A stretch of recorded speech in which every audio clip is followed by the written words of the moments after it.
Moro ja tervetuloa jälleen kerran seuraamaan meidän F1-podcastia. Täällä on taas äänessä minä Miiko ja sinä Krisu. Ja tänään alkaa tällä viikolla vihdoin F1-kausi vuosimallia 2024. Ja tänään aiheena olisi käydä läpi kaikki tallit sekä kaikki kuljettajat. Katsotaan vähän päällimmäisiä uutisia myöskin tässä jaksoaikana. Ja jokaisesta kuskista ei kauheasti ole puhuttavaa varmaankin, niin sen takia ei tulla ihan joka ikisestä asiasta käymään läpi, mutta otetaan aina kaikista herkullisimmat aiheet, jos näin voi sanoa. Mutta ensimmäisenä meillä oli aika kova tommonen uusi uutispommi vielä tähän näin off-seasonalle, mikä tuli tässä, Kriso, niin kerrotko siitä vähän lisää? Just tuli päivä sen jälkeen, kun me nauhoitettiin tuo viimeinen jakso. Joo, siis terve vaan minunkin puolesta ja kiva, että F1-kausi alkaa, mutta tosiaan joo, Christian Horner aika tukalassa tilanteessa tuolla Red Bullilla, tämmöinen hollantilaismedia sitten oli saanut tietoonsa, että Christian Horner on ilmeisesti lähetellyt tämmöisiä, tai aluksi se oli, että ei oikein tiedetty, että mitä se on, mutta on kumminkin käyttäytynyt epäasiallisesti tässä tallipäällikön tehtävissä, ja siellä oli aika paljon heideltiä, että mitä se on. No nyt se on identifioitunut siihen, että hän on lähetellyt niin epäasiallisia viestejä ilmeisesti tämän tiimin naistyöntekijälle, ja siitä sitten nyt on Red Bullilla ihan niin tämmöinen konsernitason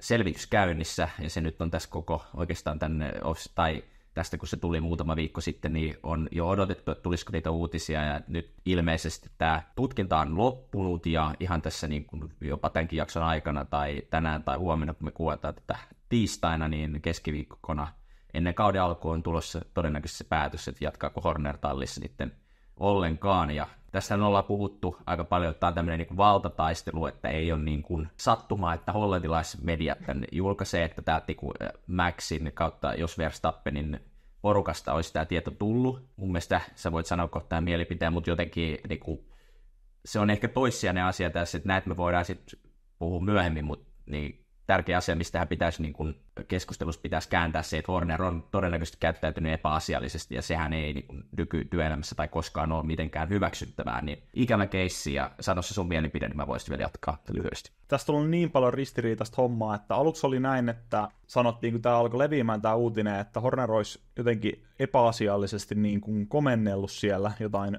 työntekijä, joka sattuu olemaan nainen, että siellä ei niin kuin saman tien viitattu siinä hänen niin kuin sukupuoleen, mutta sitten myöhemmin sanottiin, että jopa hän oli niin kuin seksuaalissävytteisiä viestejä ja seksuaalista ahdistelua niin kuin oli ollut tässä myös mukana tätä työntekijää kohtaan, ja ennen kuin me tiedetään, mitä siellä oikeasti on tapahtunut, niin mä vaan toivon, että me saataisiin nopeasti, mikä tahansa se vastaus sitten onkaan, niin saataisiin selkeästi ratkaisu tähän asiaan, koska tämä on tosi ärsyttävää jokaisen niin kuin varmaan 10 eri median perusteella käytännössä niin kuin spekuloida, että mitä siellä on tapahtunut ja mitä nyt tutkitaan, ja onko siellä oikeasti haastettu ihmisiä oikeuteen, tai että onko siellä niin kuin Horner oikeasti sanonut, että hän maksaa 650 tonnia, että tämä juttu ei lähde eteenpäin, niin todella mielenkiintoinen ja jännä tilanne. Mutta ei varmaan tarvitse sitä vielä spekuloida sen tarkemmin, että käydään sitä läpi vaikka seuraavassa jaksossa, kun tiedetään vähän paremmin, ja voitaisiin varmaan sen jälkeen, odotetaan noita muita aiheita sitten ihan lopuksi, voidaan mennä suoraan noihin talleihin, niin aloitetaan järjestyksessä viime vuoden huonoimmasta parhaimpaa, ja viime vuoden huonoin Haas F1-tiimi. Mitäs päällimmäisiä sanoja niistä? Nimenomaan, että suunta oikeastaan ylöspäin pelkästään, että ei, ehkä jotenkin Haasilla mä näen sen funktion, että on vähän jännä, että mitä he tuolla niin kuin, mikä heidän funktio on olla tässä sarjassa, silleen haluan, että he ovat, mutta silleen, että toi on tullut aikamoista kyntämistä viime ajat, viime vuodet. No nyt on tullut sitten tietoa myös tästä Günther Steinerin lähdöstä, että ilmeisesti hän olisi saanut raakkaan sponsoridiilin sinne, mutta sitä vastaan hän olisi sitten halunnut myös tallista niin kuin osakkuuden. No, se ei sitten Gene Haasille sopinut, niin hän sitten Günther hänet laitettiin pois, ja hän itse halusi lähteä. Niin on vähän tämmöistä niin kuin Gene Haasin tämmöistä tarkoitusperättäistä F1-tallissa on vähän hämärän peitossa, että ulkopuolinen raha ei sitten kumminkaan kelpaa niin kuin siinä mittakaavassa ehkä mitä olisi tarjolla. Hän laittoi tämmöisen keulahammu pois tai hän lähti itse, nyt siellä on uusi tallipäällikkö, ei vieläkään oikein rahaa, viime kausi meni penkin alle, niin ei ole paljon odotettavissa, mutta haluatko tämä talli edes mennä niin kuin eteenpäin, tai niin jotenkin mulla on vähän semmoinen ihme olo tästä, että mikä heidän funktio on F1-tallia pitää, että mulla tulee äkkiseltään mieleen, että nyt tässä F1 kehityksen huumassa, niin aikooko Gene Haas nyt yrittää niin kuin tehdä vaan voittoa ja myydä loppujen lopuksi talliin, tai jotenkin näin, jotenkin tämmöinen radalla suorittaminen niin on ollut pitkään todella heikkoa, ja ihmettelen, että toki se on vaikea tämmöiselle tallille menestyä, kun he ovat pieni talli, ei ole mitään isoa konsernia takana, tai on tietysti Haas, mitä he nyt ikinä tekeekään, mutta siis ei ole mitään autovalmistajaa yömmässä, niin vaikea on menestyä, niin ehkä he vaan vitkuttelee tuolla ja odottaa uusia sääntömuutoksia, että jos sieltä tulisi jotain, mutta niinhän ne puhuu myös edellisten sääntömuutosten kohdalla, ja ei se auto vaan kulje. Aivan siis, jokainen vuosi mennyt niin penkiälle kuin vaan voi, ja viime vuonna käytännössä, ei nyt voi sanoa, että ainoat, koska kyllähän ne otti vissiin parista kisastakin, mutta et parhaimmat pisteet tuli siitä Itävallan sprintistä, niin on se nyt vähän kyseenalaista sitten, toi koko tallin pärjääminen siellä, ja niin kuin sanoit tuossa äsken justiinsa, niin kyllä tämä nyt alkaa aika lailla tuntua siltä, että Gene Haas odottaa sitä, että hän pystyy tämän tallin myymään ja vetää sieltä mahdollisimman isot rahat. Esimerkiksi just Andretti Cadillac voisi olla aika kiinnostunut taho, sillä sitten heidän ei tarvitsisi, jos se Haassi ostaisi, niin heidän tarvitsisi vaan ostaa se talli, eikä sitä tallipaikkaa. Mutta jos se tallipaikka maksaa 200-400 miljoonaa, ja sitten Haassi voidaan jopa arvioida, tällä hetkellä noin tallien hinnat on noussut niin paljon, niin siis Haassi voidaan myydä jopa miljardilla, niin on sekin sitten Andretille pikkusen kalliimpi keissi sit siinä kohtaa, ja he joutuu kuitenkin satsaa uusiin tehtaihin ja muihin, kun he haluaa esimerkiksi, että heidän F1-autot kehitettäisiin Jenkeissä, ja sitten ne joutuisi vaan sulkee noin kaikki Haasin tehtaat Italiassa. Kyllä siinä tulisi aikamoista säätöä niin kuin silti. Mä en tiedä, kuka muu taho sitten haluaisi ostaa, ja mihin toi niin kuin on menossa.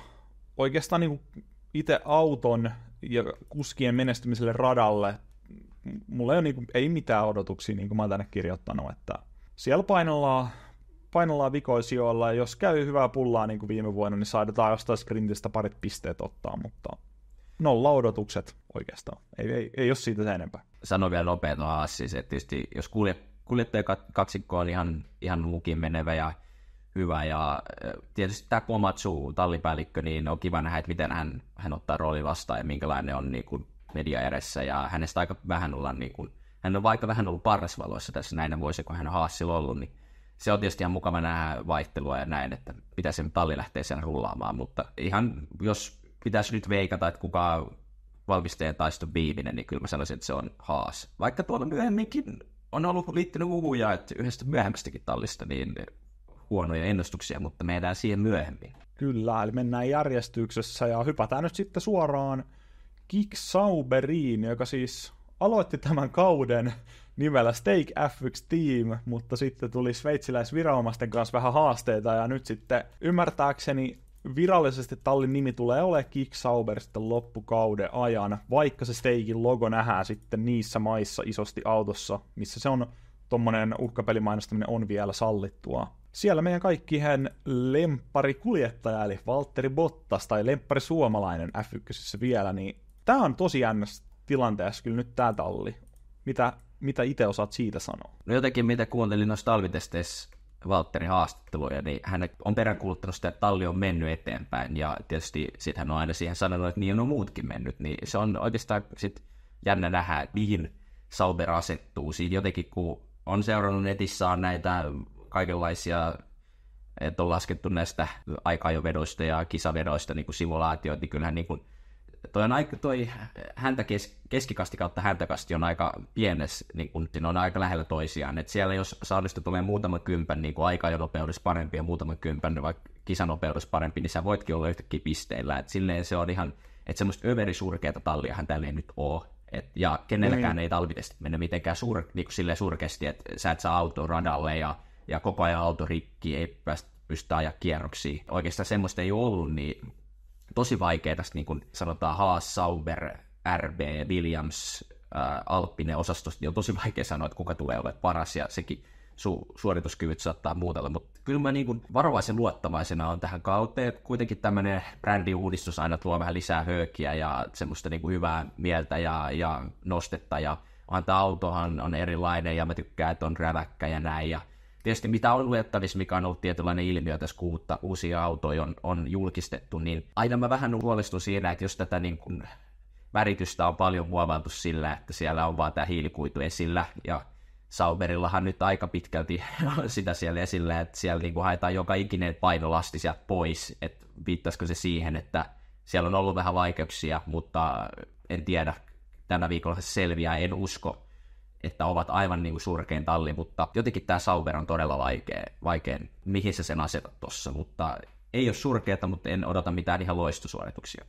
Samalta pohjalta, joo, ja Bottakselle toivoo kaikkea hyvää, mutta kyllä tässä niin kuin pelottaa, että tämä saattaa olla se kausi, milloin Joe on yhtä hyvä tai parempi kuin Bottas, ja toivon ehdottomasti, että sitä ei käy, mutta että toi on todella jännittävässä tilanteessa, että niinku kuskien puolesta, että ketkä saa jatkaa, vai saa jatkaako kumpikaan esimerkiksi ensi vuodelle, jos sieltä toi kuskikaruseli lähtee niinku todella isosti sieltä pyörimään, koska tämähän on se ykköstalli Audin liittymisen takia, mihin me veikataan, että Sainzi tulee tuolta Ferrarilta siirtymään, kun hän joutuu sieltä lähteen, niin Sainz Bottas olisi todella hieno line-appi, mutta sitten taas Joel on se Kiinan tuki ja Kiinan sponsorit, mitä sä oot hekuttanut paljon, ja tänä vuonna on ensimmäistä kertaa pitkää aikaa, niin ajetaan tuolla Shanghaissa, se on ensimmäinen kotikisa Joelle myöskin, niin jos se on todella iso menestys ja siellä tulee olemaan katsomot täynnä ja näin, niin kyllä Audi kannattaa sit siitä pitää enemmän kiinni kuin jostain suomalaiskuskista,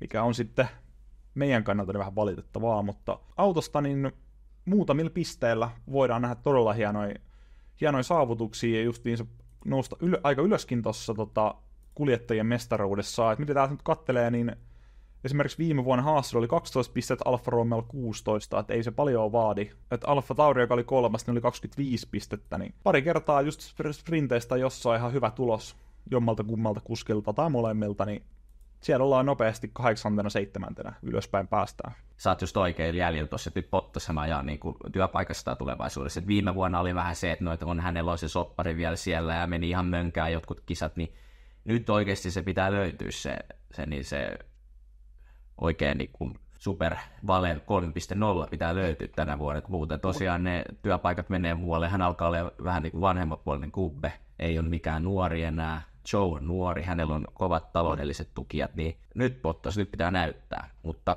sitten taas, kun sä puhuit nopeasti heitä tuohon Sainz-hommaan, niin sitäkin just mietin, että lähteekö Sainz, haluuko, se olisi niin kuin iso downgrade hänelle, jos hän lähtisi tuohon projektiin version. Tehän on nyt, että toki hän yrittää hakea sieltä ihan kärkitalleista ensimmäisenä, että uskaltaako hän lähteä tuohon projektiin, kun nyt on vielä ollut huhua siitä, että tuleeko Audi edes tonne.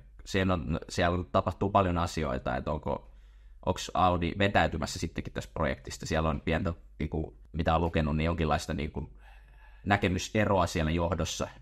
Tietääkseni, että halutaanko sinne F1 vai ei. Olisiko sitten Sauber jatkamassa kumminkin? No se on sen ajan murhe, mutta sitten joka tapauksessa niin nyt Alumni Braami on sanonut, että sanoi tuossa Viaplay-haastattelussa testiaikana, että he ovat tyytyväisiä siihen kuskikaksikoihin. Totta kai hän sanoo tälleen, mutta näin, että uskon, että kyllä nämä kuskit on siellä arvostuksessa ja hyvin kulkee. Onhan Valtterillakin pientä tämmöistä PR-arvoa, hän on niin kuin omanlainen ilmiönsä niin tehnyt henkilöbrändinsä niin kuin tämmöiseksi rämäkäksi ja hyväksi ja näin, että kyllähän Valtterinkin on tietyllä tapaa hyvä pitää, mutta se on jännä nähdä, mutta kyllä semmoinen tasainen hyvä suorittaminen, että ei tule niitä ihan mahallas kuin Bottakselle, että ollaan siellä vikoina ja näin keskeytetään, niin sekin voi olla jo, että voisi avata ovet ensi kaudeksi, koska ensi kaudellahan vielä ei ole Audi, että on vielä tämä Stekki Sauberin vai mikä nyt liian onkaan, niin saa nähdä.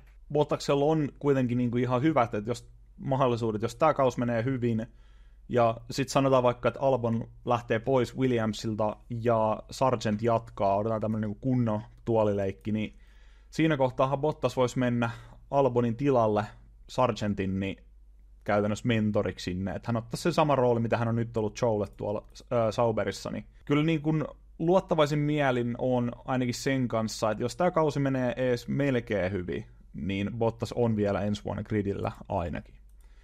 Mutta Sauberille toivotaan, että ei ole ohi vuosi, mitä me ollaan tässä näin kovasti manattu aina, että toivottavasti nämä nyt ensi ja sitä seuraava vuosi on oikeasti, talli yrittää tosissaan jo pohjata sitä Audin tuloa sinne.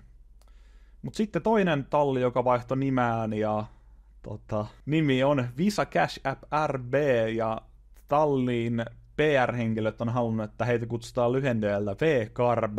Joo, niin ainakin he auto on ihan hieno, niin siellä aloittaa tämän kauden Yuki Tsunoda ja Daniel Ricciardo. Siis jotenkin kun miettii tätä, että kyllä niinku tommonen, tuossa firmassa tommonen pikku ylimielisyys paistaa, että heitä ei niinku edes kiinnosta.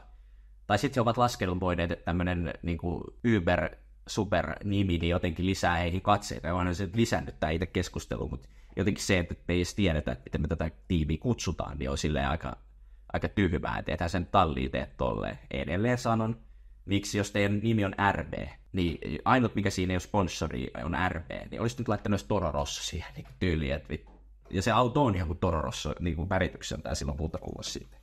Niin jotenkin, no joo, no mä kutsun sitä nyt RB:ksi, mä en tiedä mitä mä kutsun sitä, mutta joo, kyllä mä uskon, että siellä viime vuonnahan se auto oli niin alkukaudesta surkein, niin mä luulen, että kyllä siellä on niin kuin aika menty eteenpäin tosi paljon, ja mä luulen, että tämä RB voi olla siellä ihan niin kuin ylemmäs, tai sanotaan sen pistesijoilla jopa niin kuin tässä paletissa. Mä luulen, että siellä on menty eteenpäin. Kuljettaja kaksikko on vahva. Yuki Tsunoda on osoittanut, että hän kyllä kuuluu F1:iin. Viime kaudella oli hyvä kausi ja näin. Nyt sitten tulee kysymys, että viekö seuraavaksi alkaako hän olla jo semmoinen nimi kuskimarkkinoilla, että hän voisi alkaa kokeilla itteensä omaa markkina-arvoa muualla, ottaako Red Bull kenet, mutta en tiedä. No sitten Ricciardo on tietysti kova kokenut konkari, hyvä sponsoreiden kanssa, on hyvä mainoskasvo, tietyllä tapaa tämmöinen ilopilleri-legenda jo tuolla varikolla jollain tapaa, niin, ja Hornerin lempilapsi, niin kyllä mä odotan täältä tallilta parempaa kuin viime kauden alussa, ja etenkin siinä, että olettavasti auto on parempi, ja nyt kuskikaksikon pitäisi olla valmiimpi, mitä viime vuonna. Niin itse on myös niin laittanut ton tosi korkealle noissa talliveikkauksissa tälle vuodelle, että kun siellä on niin kovat sanat siitä, että tämä auto tulee olemaan todella hyvä, ja kyllä niin kuin Ricciardon pitää olla uransa, jos ei parhaimmassa, niin kuin lähes parhaimmassa kunnossaan ja iskussaan, jos häntä niin kuin kiinnostaa päästä sinne Red Bull-talliin koskaan, ja Tsunodahan ajelee tuolla sen takia, että Honda maksaa siitä, ja he on vaatinut, että pitää olla japanilaiskuljettaja. Muutenhan Lawson olisi aloituskokoonpanossa suoraan, siitä ei ole mitään epäilystä. Saat eri mieltä, voit sanoa kohta siinä. Vähän. Mutta todella jännittävää nyt sitten nähdä, pääseekö Ricciardo jo kesken kautta tonne Red Bullille, vai tapahtuuko se vasta ensi vuonna. Tällä hetkellä kanssakin tähän voi niin kuin vaikuttaa isosti tuo Hornerin mahdollinen lähtö, että jos hän lähtee, niin saako Helmut Marko yksin rummutettua sit sieltä jotain kesken kauden tapahtuvia kuskivaihdoksia. Se voi olla pikkusen haastavampaa sitten siinä kohtaa. Esimerkiksi vaikka Ricciardo olisi tosi hyvä ja Perez ei niin hyvä, niin suostuuko muut siellä organisaatiossa sitten vaihtamaan, jos Horner ei ole enää pääpallilla, niin näin. Mutta kyllä on erittäin iso luotto tähän talliin, että me tullaan näkee se nousu ylöspäin vihdoin täältä. Että se ei ole enää semmoinen justiinsa junioritalli, mitä ne on toitottanut tässä koko aika, että he ei halua enää olla siinä asemassa. Ja mä vastaan sun kysymykseen, jos Horner lähtee, niin Ricciardo ei tule näkemään tuolla ykköstallissa. Mä sanon sen, siis se mistä mä taas hyppään Drive to Survive, niin katsopas, on tullut Fadi. Oikeasti, me voidaan jutella sitten myöhemmin, mutta siinä oli hyvin. Mä kirjoitin vielä niinku muistiinpanot, että siinä oli oikeasti siinä Nebris-jaksossa, Ricciardo-jaksossa oli oikeasti hyviä niin kuin sellaisia pointteja, mitä niin kuin sieltä pystyi ottaa. Just se, että Hornerhan ihan täysin romutti sen Debrisin itseluottamuksen. Hän siellä masinoista, hän halusi sen pois sieltä. Mä luulen, että Debris ei ollut Hornerin valinta missään vaiheessa. Se oli Helmut Markon valinta, kyllä. Se oli Helmut Markon valinta. Niin, juuri näin. Hän ei halunnut sitä sinne. Hän halusi Ricciardo siihen koko ajan, ja hän sai rummutettua sen läpi sinne, ja se on aivan vittu. Kuka se on se joku Bauer, vai mikä se oli se Alfa Tauri joku toimitusjohtaja, niin se oli ihan tälleen Horner, niin se oli ihan siellä niin kuin, että joo, kyllä me vaihdetaan. Niin silleen, Hornerilla on hirveä valta tästä tallissa, hän sai rumputettua Ricciardo sinne, ja nyt jos Horner lähtee, niin en usko, että nousee Red Bulli, koska sitten siellä on taas se Maxin koalitio, ja he ei halua varmastikaan kilpailukykyistä kuljettajaa sinne, tai tämmöistä niinku tahdonvoimalla vetävä äijä, joka haluaa oikeasti menestyä. Että Ricardo ei mihinkään kakkoskuskin rooliin halua, että hän haluaa voittaa. Hän on ennenkin voittanut Red Bullilla. Niin Ricciardohan lähti nimenomaan sieltä pois silloin, koska Max oli tulossa läpi sinne ns. Niin kuin tämmöiseksi kultapojaksi. Niin en usko, että siinä vaiheessa nostaa. Sinne nostaa joku Tsunoda tai Lawson tai näin, mutta siis tää on ihan silleen muuttuu, mutta mä uskoisin näin. Mutta kyllä mä sanon, että tämä kuljettajakaksikko on hyvä, vaikka mä en ihan tykännyt siitä, miten Ricciardo nostettiin talliin, mutta onhan hän hyvä kuljettaja. Hän osoitti viime kauden lopulla, että hänellä on taitoja. Mutta mitä sä puhuit tuosta Lawsonista, Lawson teki muun niin ison vaikutuksen, kun se oli Formula 1 silloin. Mä olisin enemmän kuin mitään, no ei nyt ihan voi näin sanoa, mutta silleen tosi mielelläni halunnut hänet gridille. Mutta sitten taas me mietin, että Tsunoda on tehnyt tämmöistä tasasta nousua, on siellä ollut pitkään. Se, että olisiko se riittänyt selättämään kuin mikä Tsunodaa täältä, niin en välttämättä olisi uskonut. Se olisi aika 50-50. Tämä nyt on tämmöistä mutua, mihin me ei saa ikinä vastausta, mutta ihan vastaakseni tuohon, niin veikkaan, että se olisi ollut aika tasan, mutta jos tämmöistä Honda-tukea ei olisi ollut, koska kyllähän on osoittanut, että hän tuo pisteitä talliin ja on ajoittaa hyvä. Ja tässä on just se, mitä mä muista sanoin sen siinä viime kauden niin kuin jälkipuinnissa, että Ricardon oli tarkoitus aloittaa tämä vuosi Red Bullilla, mutta sillä tuli se käsi murtu, ja hän oli pitkään poissa, ja sen takia ei voinut ottaa sitä riskiä niin kuin heti. Ja silloin niin kuin Liam Lawson olisi ollut tuolla Tsunodan kanssa Visa Cash App RB:llä, ja sitten Ricardo ja Max olisi ollut siellä päätallissa, ja tämäkin voi olla yksi juttu justiinsa, että jos Ricardo olisi nostettu niin nopeasti sinne Red Bullille takaisin, niin sitten Maxin puoli siitä tallista olisi ollut silleen, että mitä te teette, että niin kuin tälleen voi nostaa tämmöistä niin kuin mua haastavaa kuskia tänne. Niin onneksi meidän ja katsojien niin kuin puolesta onneksi alkaa vähän homma rakoilemaan, mutta saa nähdä nyt sitten oikeasti, että miten just toi Hornerin tilanteen ratkeaminen vaikuttaa tähän näin. Toi mitä sanoit, että sitten Ricardolle ei ole mitään saumaa sinne ylöspäin, niin voi hyvin oikeasti kyllä toteutua, jos ne potkut tulee, jos siellä on ollut jos nuo vakavat syytökset osoittautuu todeksi. Sitten varmaan sen enempää. Sitten meillä on vuorossa Williams ja siellä Alex Albon ja Logan Sargent. Saa jatkaa vielä, ainakin tämän kauden alkuun. Kuka paljon se uskonut?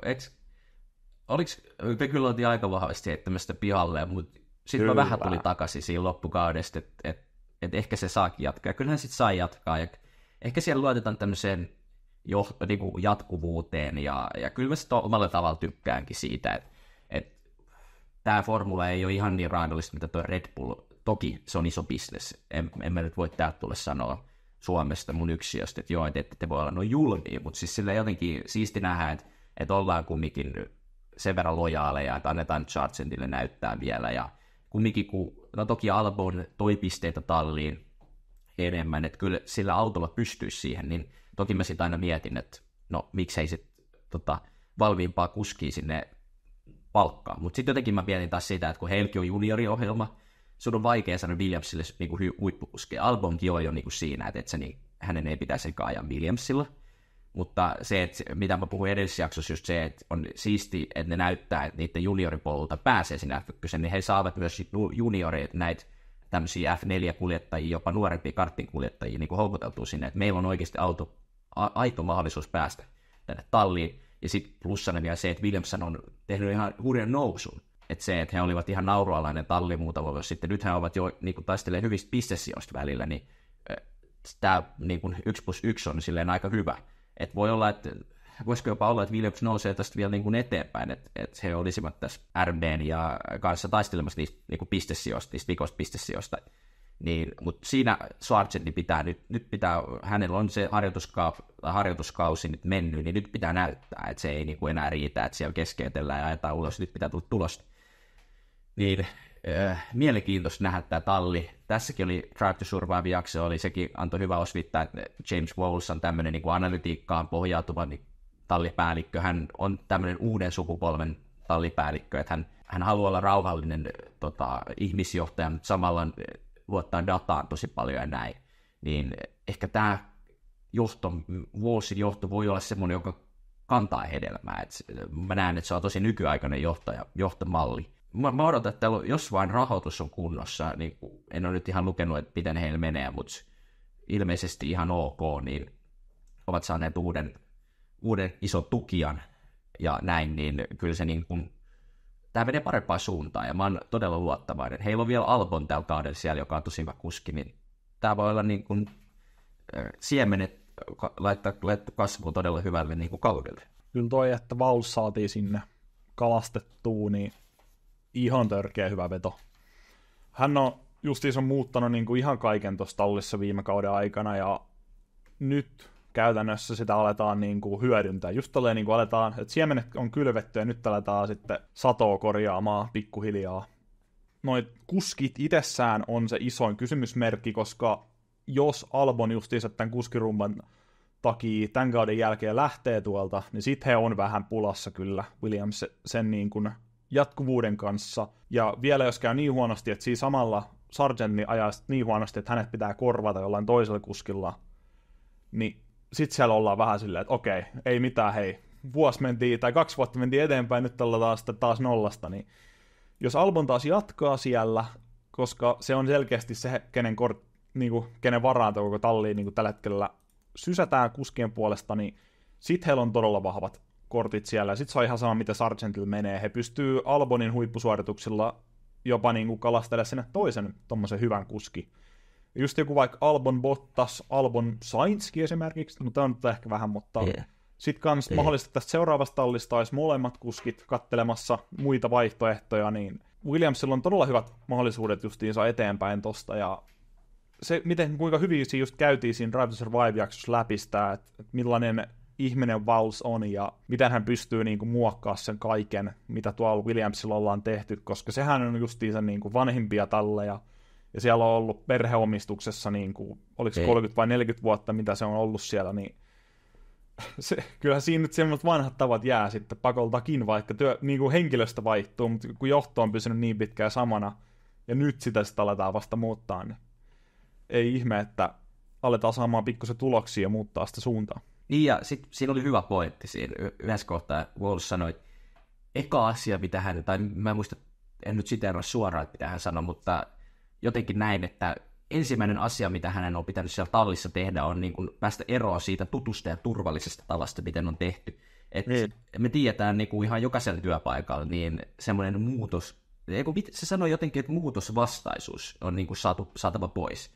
Niin just niin kuin ihan jokaisella työpaikalla on sitä porukkaa, jotka niin kuin on silleen, että ne ei halua jaksaa ottaa oikeastaan sitä seuraavaa askelta, kun on mukavempaa tehdä sillä tavalla, miten ollaan tehty niin kuin ennenkin. Niin ollaan juurruttu niihin tapoihin, niin kuin sä sanoit, niin se ehkä näkyy siinä, että se on aika silmiä avaavaa, jos tämmöisiä asioita on ollut, että ei ihme, että Williams on sitten kehittynyt, tai he ei ole kehittynyt, jos on ollut tämmöistä, koska sehän on ihan este niin kuin kehitykselle. Niin Walls on todella isossa asemassa, jos hän saa tällaisen sieltä pois ja vietyy sitä tallia eteenpäin, niin jotenkin se meininki siellä tallissa, se ei ole enää, siellä on niin vaikeeta monta kautta, että nyt jotenkin alkaa niin kuin näyttää hyvät, mutta kyllä silti, kun mä katson sitä autoa, niin on niillä niin tosi vähän niitä sponsoreita, että se on vähän outoa, että miten he ei saa, niin kuin, miten heillä ei sponsorimyynti käy, että kun he ei kumminkaan ole enää mikään supersurkea auto, että heillä ei ole mitään superisoa esim. Niin kuin nimisponsoria tai näin, että siinä he häviävät niin kuin muille talleille, että onko siellä sitten vaan ei markkinoita puolella tai sponsorimyynnissä, niin kauppa käy, mutta se on vähän, jos joku asia mua vähän huolettaa, on monta vuotta huolettanut, että toki heillä on Duracell nyt isona, että voihan olla, että Duracell on maksanut niille, että nyt ette ota muita tähän meidän viereen, että me maksetaan enemmän, sehän on mahdollista, mutta silleen, että ihmettelee, kun jo esimerkiksi Aston Martinissa on jokaisessa hankelin kulmassa joku mainos, niin ihmettelen, miten se ei Williamsilla vaan niin kuin vuodesta toiseen osaamaan, mutta kuitenkin näen, että hyviä asioita on tiedossa. Olisiko ollut just 2-3 viikkoa sitten Valssi sanoi haastattelussa, että pisti vähän painetta sinne johtoon ja Dorilton Capitalin puolelle, joka omistaa siis tommonen joku sijoitusyhtiö, jenkkisijoitusyhtiö, joka Williamsi osti, niin laittoi heille vähän painetta haastattelussa sanoen, että nyt tarvittaisiin mahdollisesti vielä vähän lisää budjettia, että heidän pitäisi ehkä laittaa vähän lisää vielä vuosibudjettiin, vähän lisää rahaa tuohon talliin, niin saadaan niitä tuloksia ihan oikeasti. Ja siitähän se tulee niin kuin siitä pääomistajan budjetista, että ei noi niin kuin just jotain Red Bullia lukuun ottamatta, ei nämä firmat pysty koko budjettiansa kasaamaan pelkästään ulkoisilla sponsoreilla, että kyllä se rahoittajana täytyy olla se omistaja myöskin. Kyllä. Sama ongelma mikä tuossa Haasissa, että Gene Haas pitää hanat kiinni, niin sitten ei myöskään tuloksia tule, että näin se menee. Eipä siinä. Seuraava talli tosissaan sitten, mennään vaan suoraan eteenpäin, niin Alpine, Pierre Gasly, Esteban Ocon, molemmat kattelee jo uutta työpaikkaa huhujen mukaan. No joo, siis just kun tuossa äsken vähän jo uhuilinkin ja uumoinen, että joku talli on vielä ehkä surkeammassa jamassa kuin nämä häntäpään tallit, niin se on tosiaan Alppinen, että on huhuja pyörinyt nyt siitä, että tämä auto olisi niin kuin surkein koko gridillä, ja se olisi johtanut siihen, että tämmöiset aerodynamiikot, nämä tekniset johtajat, niin lehtivät jo uusia töitä, ja jopa myös kuljettajat.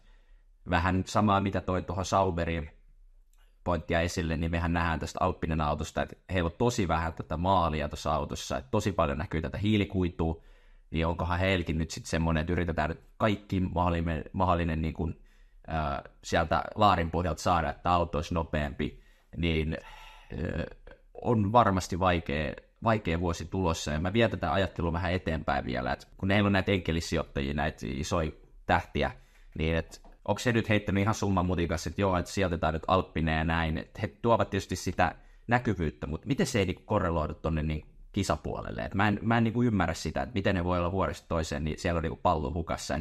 Ehkä Alonso oli kaukaa viisas, se näki tänne, että ei täällä ole moneen vuoteen tulossa mitään kehitystä. Ja mä vien tämän niin kuin vielä eteenpäin, tästä toki me ei vielä tiedä, yhtä kisaa ei ole ajettu, mutta mä vien tämän vielä eteenpäin. Kyllähän niin kuin Liberty Mediakin pelaa tässä niin kuin kovaa peliä, kun he tätä Cadillacia on jättämässä pois tai ei halua sitä, koska mä mietin, että kuinka kauan toi Renault niin kuin kärsivällisyys kestää tätä hommaa, koska oikeasti se on raadollista. Se voi olla yksi kaksi yhtäkkiä, me ei tule ensi vuonna. Niin jotenkin se, että mä vielä mietin, että kuinka kauan, niin kuin, jos se auto on oikeasti surkea, niin kuinka kauan niin kuin, tämä Renault niin konsernina katsoo tätä touhua, koska toi, että sä tunnet rahaa Formula 1, on niin kuin ihan, en sano sitä, niin kuin, no saa kai tässä sanoa, että ihan helvetisti rahaa, mitä sinne pitää tunkea, niin se on mielenkiintoista. Sitten varsinkin se, että mitä me unohdetaan kanssa, että jos se auto on surkea, niin isoin asia, mitä näillä niin kuin racing-tiimeillä yritetään saada, on myyntiä sinne siviiliautopuolella ja uusia teknologioita siviiliautopuolelle. No formuloissa sitä ei ehkä niin paljon pysty saamaan, mutta Le Mansissa tai tuolla Vekin puolella, joo, se on isossa roolissa ja rallissa myös. Mutta et jos näillä ei niin mikään toimi, ja sitten on vielä puhuttu siitä, että se tallin niin sisällä on ollut valtataistelu, että on potkuja, joka vuosi melkein laittaa jengi, potkitaan pihalle, jengi lähtee sieltä, otetaan uutta sisään, niin mikä juttu siellä, että ei nää niin homma vaan skulaa, että en ymmärrä. Että silloin Alonso ja Ocon otti yhden voiton, Alonso nosti, silloinhan siellä oltiin korkealla, sitten mentiin taas alaspäin. Kuka on vastuussa? Sitä mä vaan mietin, että mikä siellä menee niin pieleen, että joka vuosi ei niin saada tätä hommaa toimimaan. Just toi on hyvä pointti.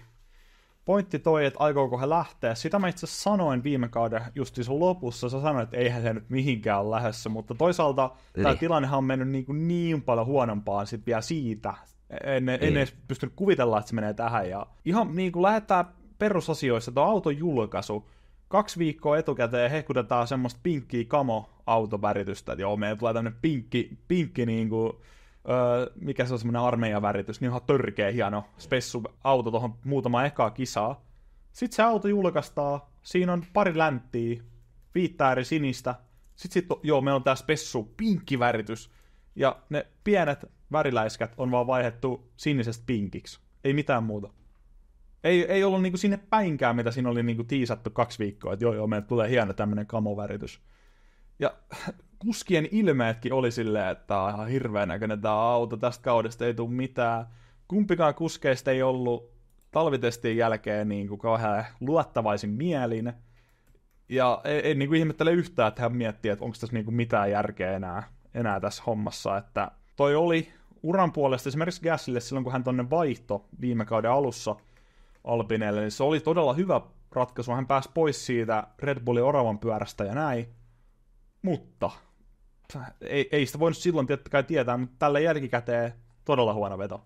Ja ei tosta Alpinesta niinku, ei tosta ole yhtään mihinkään mun mielestä.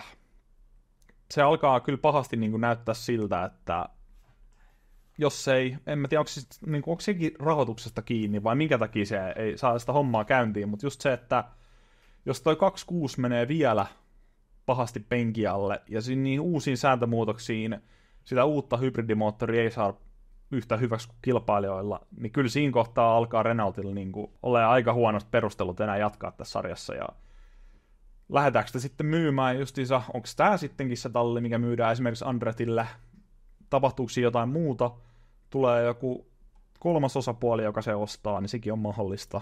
Kuskit on hyviä, ei ole oikeastaan, kuskeista ei ole niin miinusta sanottavaa, että he tulee ottamaan kaiken irti tuosta autosta, mutta kyllä tuo nyt jotain pitää tehdä. Ja se, että heitetään jatkuvasti jengiä pihalle tuolta johdosta, niin se ei ole se, joku muu ratkaisu pitää olla myös. Joo, ja veikka se viime vuonna, niin nyt mä tikulle silmä, joka vanhoja muistelee, että Alppinen ilmoittautuu voittotaisteluun, vai miten se menee? Ei siis otetaan nyt siis, että mä sanoin, että piilotteliko Alpine heidän vauhtiaan siinä talvitesteissä, ja no ei piilotellut. Että nyt piilottele.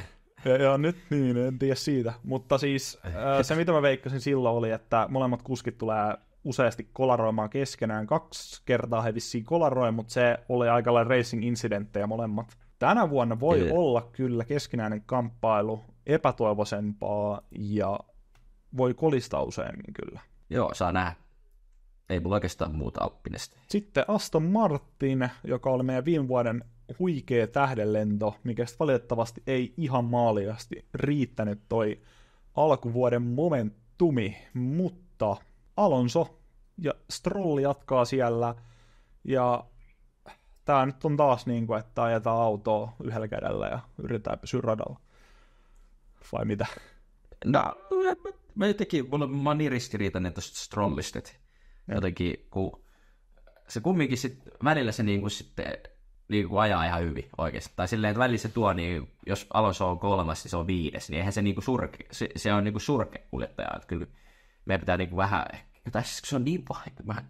Mä jotenkin, mulla menee ihan niin kuin tämmöiseen syntaksi-erroriin mun pää, kun mä mietin sitä Strollia, että onko se nyt ihan surkea vai onko se ihan ok. Se aina kun miettii, että se on ihan ok, sit se ajaa ihan surkeasti. Sitten kun me julistetaan täällä, että se on ihan surkea, niin sitten se ajaa taas ihan hyvin.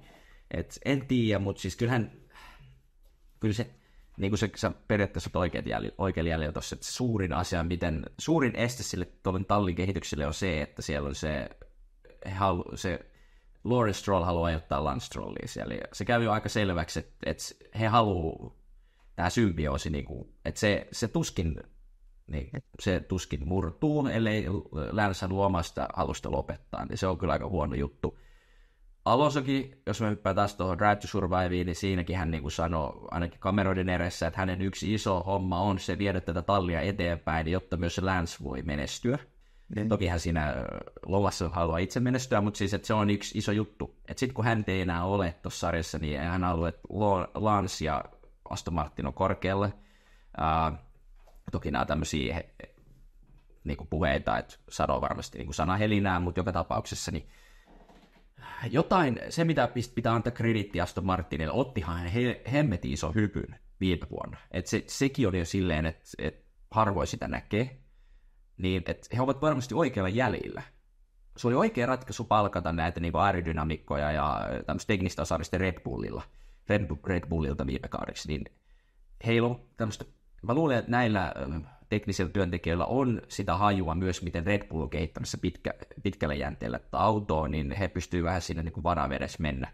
Niin mä luulen, että Aston voi olla tällä kaudella myös podiumilla. Mä veikkaan aika samanlaista kautta mitä viime vuonna. Että onko sen droppi sitten tässä kehitystyössä yhteisö kuin viime vuonna, niin en tiedä. Mutta mä odotan, että väläytyksiä tulee, mutta en tiedä meneekö ihan voittoon asti.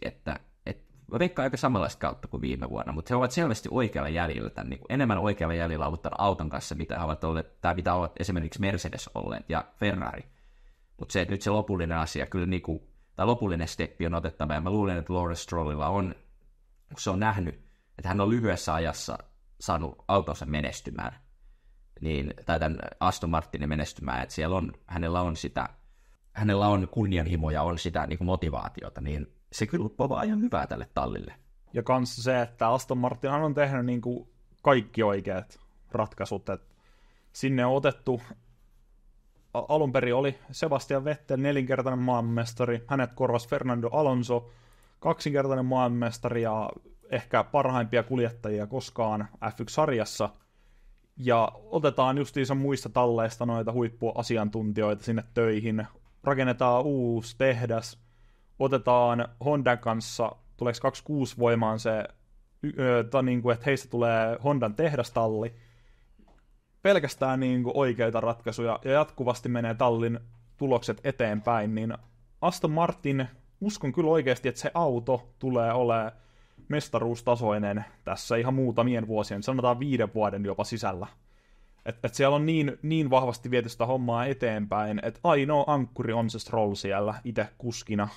Ja jossain kohtaa joku muu siellä Aston Martinin johdossa tai tallin sisältä sanoo, että nyt tää poika pois täältä. Ja siinä kohtaa se on sitten, että ottaako Lawrence Stroll kanssa sitten, lähteekö hän itsekin pois kokonaan F1, jos poikansa lähtee, niin se on paha, mutta yhdellä kuskilla ei mestaruutta voiteta, paitsi jos sä oot Verstappen, mutta näin. Niin, tai kuljettajien maailmassa voidaan voittaa, mutta sitten jos sä haluat valmistaa, sitten se voi olla vaikeaa, mutta niin. Se on just näin. Mutta ehkä tässä vaiheessa, kun taistellaan tässä niinku, just ollaan podiumilla ehkä, taistellaan niinku realistisesti sijoista 3-8, niin se, että sulla on se, niin no se on vaikea just se, että haluat sä menestyä siellä valmistajien puolella, sitten niinku, oishan varmastikin Aston voinut olla vielä korkeampi, jos sillä olisi ollut parempi kuljettaja tai toinen kuljettaja siellä niin kuin viime vuonnakin valmistajien taistossa, mutta jos tämä riittää pomolle, niin sitten se riittää. Mutta niin kuin sä sanoit, sitten kun ollaan siellä ihan top-topissa, niin sitten se voi alkaa tulee, että me halutaan voittaa tämä koko paska, niin silloin me tarvitaan uutta. Mutta vaikea nähdä, että Stroll lähtee, poika Stroll lähtee ilman, että hän itse haluaa lähteä. Että katsotaan sitä eteenpäin vielä, mutta tälle kaudelle aika samanlaista odotukset. Tai mä odotan aika samanlaista katsoa, mitä viime vuonna. Loppukaudesta väitän jo, että nähdään yhtä paljon podiumeita kuin yhteensä tullaan näkemään about samaa podiummäärää, mutta ne tulee olemaan hajoteltuna enemmän, koska nämä seuraavat tallit on sen verran tasaisia, mä heittäisin tällaisen. Ja mä heitän vielä nopea talvitestistä, niin kuin on puhuttu, että tämä auto on aika hyvä taas tänä vuonna. Talvitestien perusteella ollaan kehuttu tätä autoa, että se on ihan silleen, aika jokerikvartti taas, mutta ihan kiva. Täällä on tämä niinku 4 pakka tässä ykköstallin takana, niin on tiivistynyt ihan törkeästi, ja siis käytännössä jokaisessa statistiikassa ja taulukossa ja diagrammissa, mitä mä oon nähnyt noissa talvitesteissä, niin näissä on ollut kaikissa eri järjestys. Että kuka on oikeasti tokaksi nopein, mutta mennään seuraavaan talliin vaan siitä, ja seuraava talli se on McLaren. Heillä jatkaa Lando Norris ja Oscar Piastri, ja nämä kuljettajat mitä todennäköisemmin eivät osallistu kuskirumbaan, koska heidät on lukittu sinne 25 ja 26 vuosia asti, niin kuulemma toiseksi paras talli tällä tulevalla kaudella.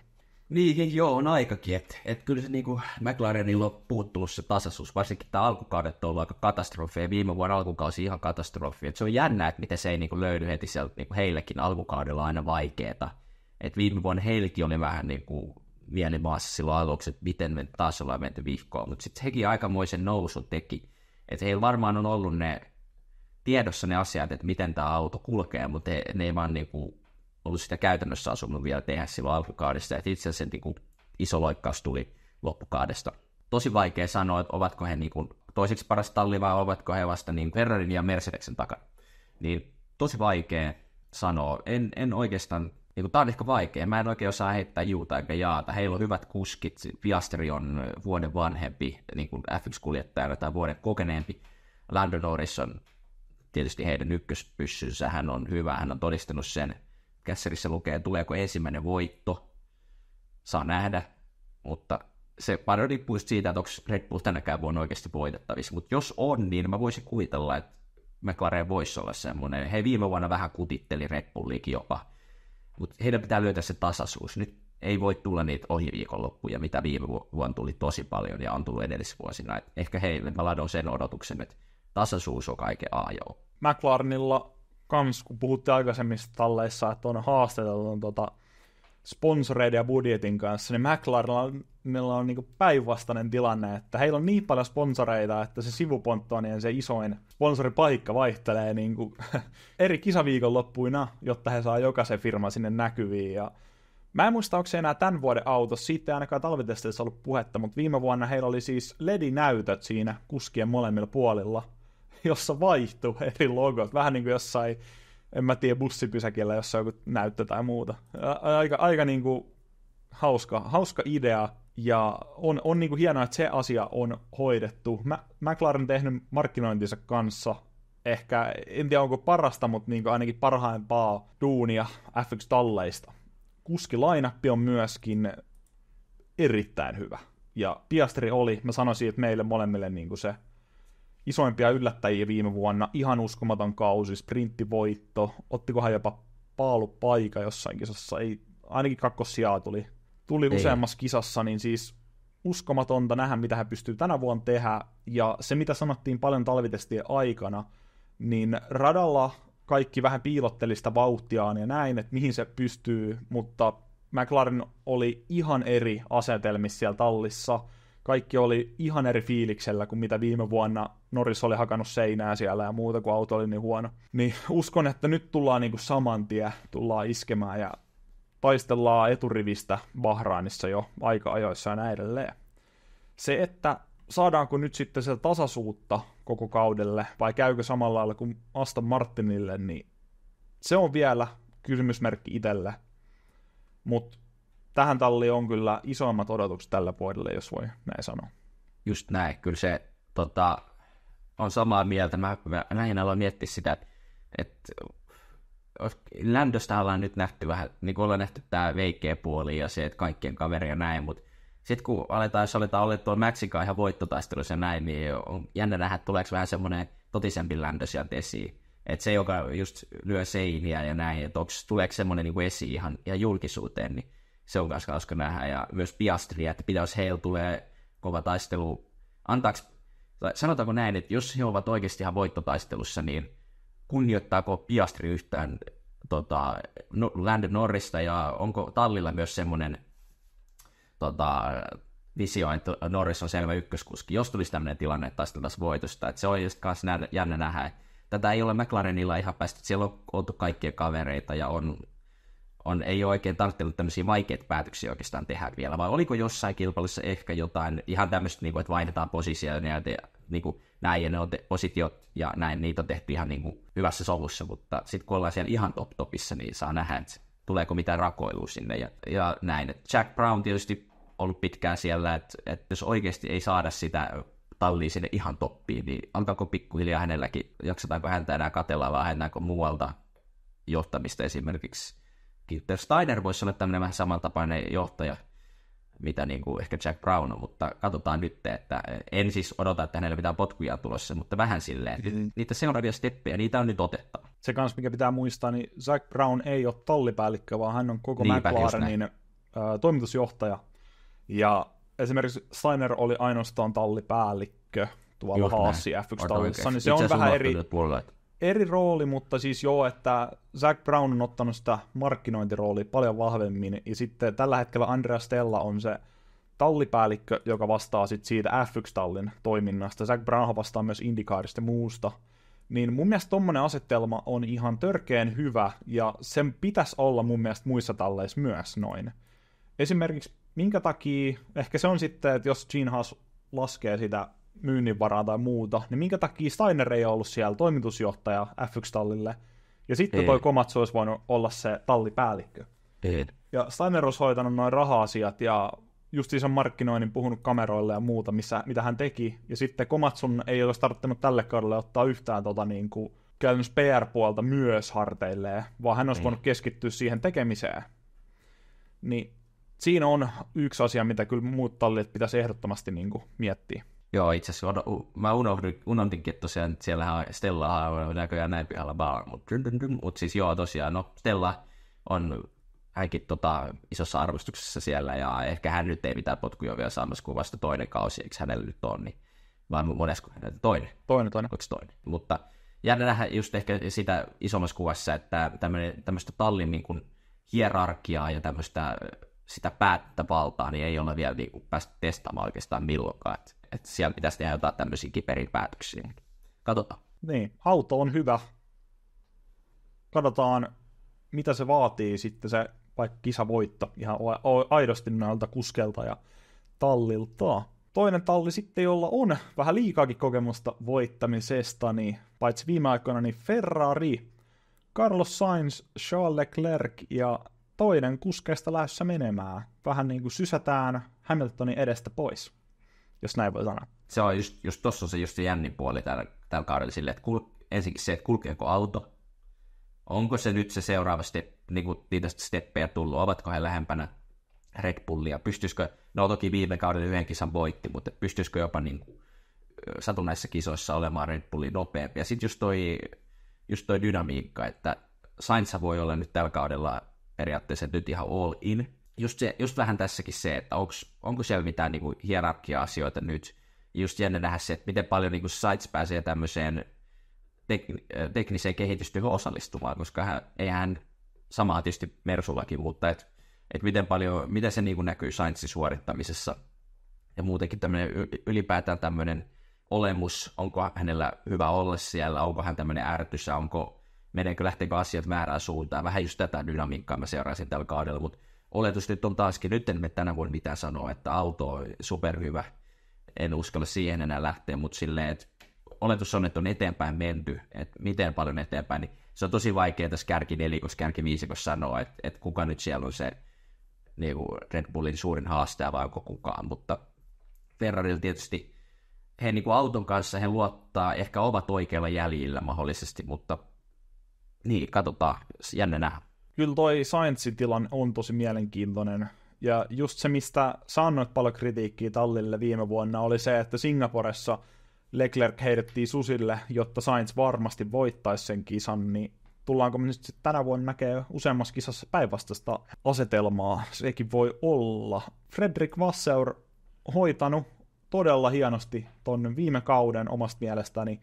Strategiavirheitä tuli, mutta sieltähän heitettiin kauden mittaan sitten keväällä. Strategiapäällikkö heitettiin pihalle ja siellä muutenkin niinku siistittiin tallidynamiikkaa ja muuta. Jostain syystä Leclercin kisainsinööri saa jatkaa Xavi siellä, joka on mun mielestä niinku epävarmin kisainsinööri, mitä noita radioviestejä kuuntelee noissa lähetyksissä.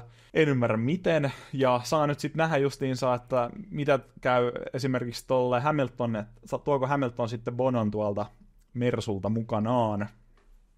Ja sehän on siitä kiinni, että haluaako Bono itse lähteä Mersulta Italiaan vai ei. Mutta nyt odotetaan kyllä isoa suoritusta Ferrarilta. Viime vuonna ennen kauden alkua oli todella isot puheet, ja sitten Ferrari puhui, että he tulevat olemaan vielä parempia kuin mitä he oli 2022, mutta toisin kävi. Ja nyt he ei uskallannut sitten enää edes satsata yhtään esimerkiksi tuohon auton julkistukseen. Sen takia se ei ollut semmoinen iso tapahtuma kuin viime vuonna, mikä oli vähän harmi. Nyt ollaan erittäin varovaisia ja kokeillaan, että päästäänkö iskeä sinne ylöspäin. Ja mä sanoisin, että Ferrari on ollut kyllä itse asiassa useammassa lähteessä niin ylempänä kuin nämä muut tallit tässä ympärillä. Että he olisivat se tokaksi nopein talli nyt, ainakin tässä kauden alussa. Niin ootko samaa mieltä siinä? En oikein osaa sanoa, mutta jännityksellä odottaa. Mä luulen, että toi tulee elää aika paljon toi kärki. Että Red Bull on joossa, mutta se, että kuka siinä on kakkosen, niin se tulee. Mä luulen, että se tulee elää aika paljon. Ja tietysti se on ihan hyvä niin kuin kisan kannalta, että siellä voisi olla semmoinen 4 aika tasasta tallia. No toivottavasti, että se Red Bullkin olisi lähempänä. Voitostakin saataisiin vähän taisteltua. Mutta vaikea nähdä. Katsotaan, mitä uskaus tuo heillekin tullessa. Että kyllähän tuohon Vuosoriin otan kiinni, että on hyvä tallipomo, varmasti huippukokemus ja sitä rataa, mutta ehkä jos otetaan tuohon Xaviin kiinni, niin hän on kumminkin ne on kisainsinöörejä, niin kuin varmasti en sano, että et tietäisi, mutta mä luulen, että ehkä hänellä nämä vahvuudet, miksi hän siellä saa jatkaa, niin on nimenomaan täällä insinööripuolella, eikä siinä, niin kuin missä esimerkiksi Lambiasse ja Bonington on hyviä, että on niin kuin tässä kisassa niin kuin loistavia ja hiermo pitää ja on tosi hyviä, niin ehkä se Xavin vahvuudet osuu sinne sitten insinööripuolelle, että osaa sitten siellä tehdä hommia hyvin, mutta tuon Leclercin kanssa, mutta joo, tai siinä viestinnässä ja radioliikenteessä, niin hän on kyllä ihan täys tuho. Toki on sekin iso osa viestimistä, tai niin kuin sitä ammattia, mutta joo. Niin toi on jännä hyvä. nähdä, tuleekohan ne ainakin voi. Ne on hauska kuunnella, paitsi jos haluat, että Ferrari pärjää hyvin, niin sit se ei ole. Ja siis joo, toi on hyvä justiinsa, että sehän on se ainoa puoli oikeastaan, mitä me nähdään noilta kisainsinööreiltä, se radiokommunikaatio. Että eihän me siitä muusta, mitä siellä takana tehdään, suunnitellaan auton strategioita ja säätöjä, he on myös siinä isosti mukana, sitähän me ei nähdä. Mutta niin, Ferrarista loppusanoiksi justiinsa toivotaan, että se ei ole taas next year, koska ensi vuodelle halutaan laittaa kaikki paukut siihen, kun Hamilton sinne istuu, vaan nyt ihan oikeasti niin kuin, näyttäkää, ei tarvitse olla paras talli, ei tarvitse olla tokaksi paras, näyttäkää, että olette tasaisia ja ette tee niitä Ferrarille tyypillisiä mokia, mitä viime aikoina on vähän liikaa nähty.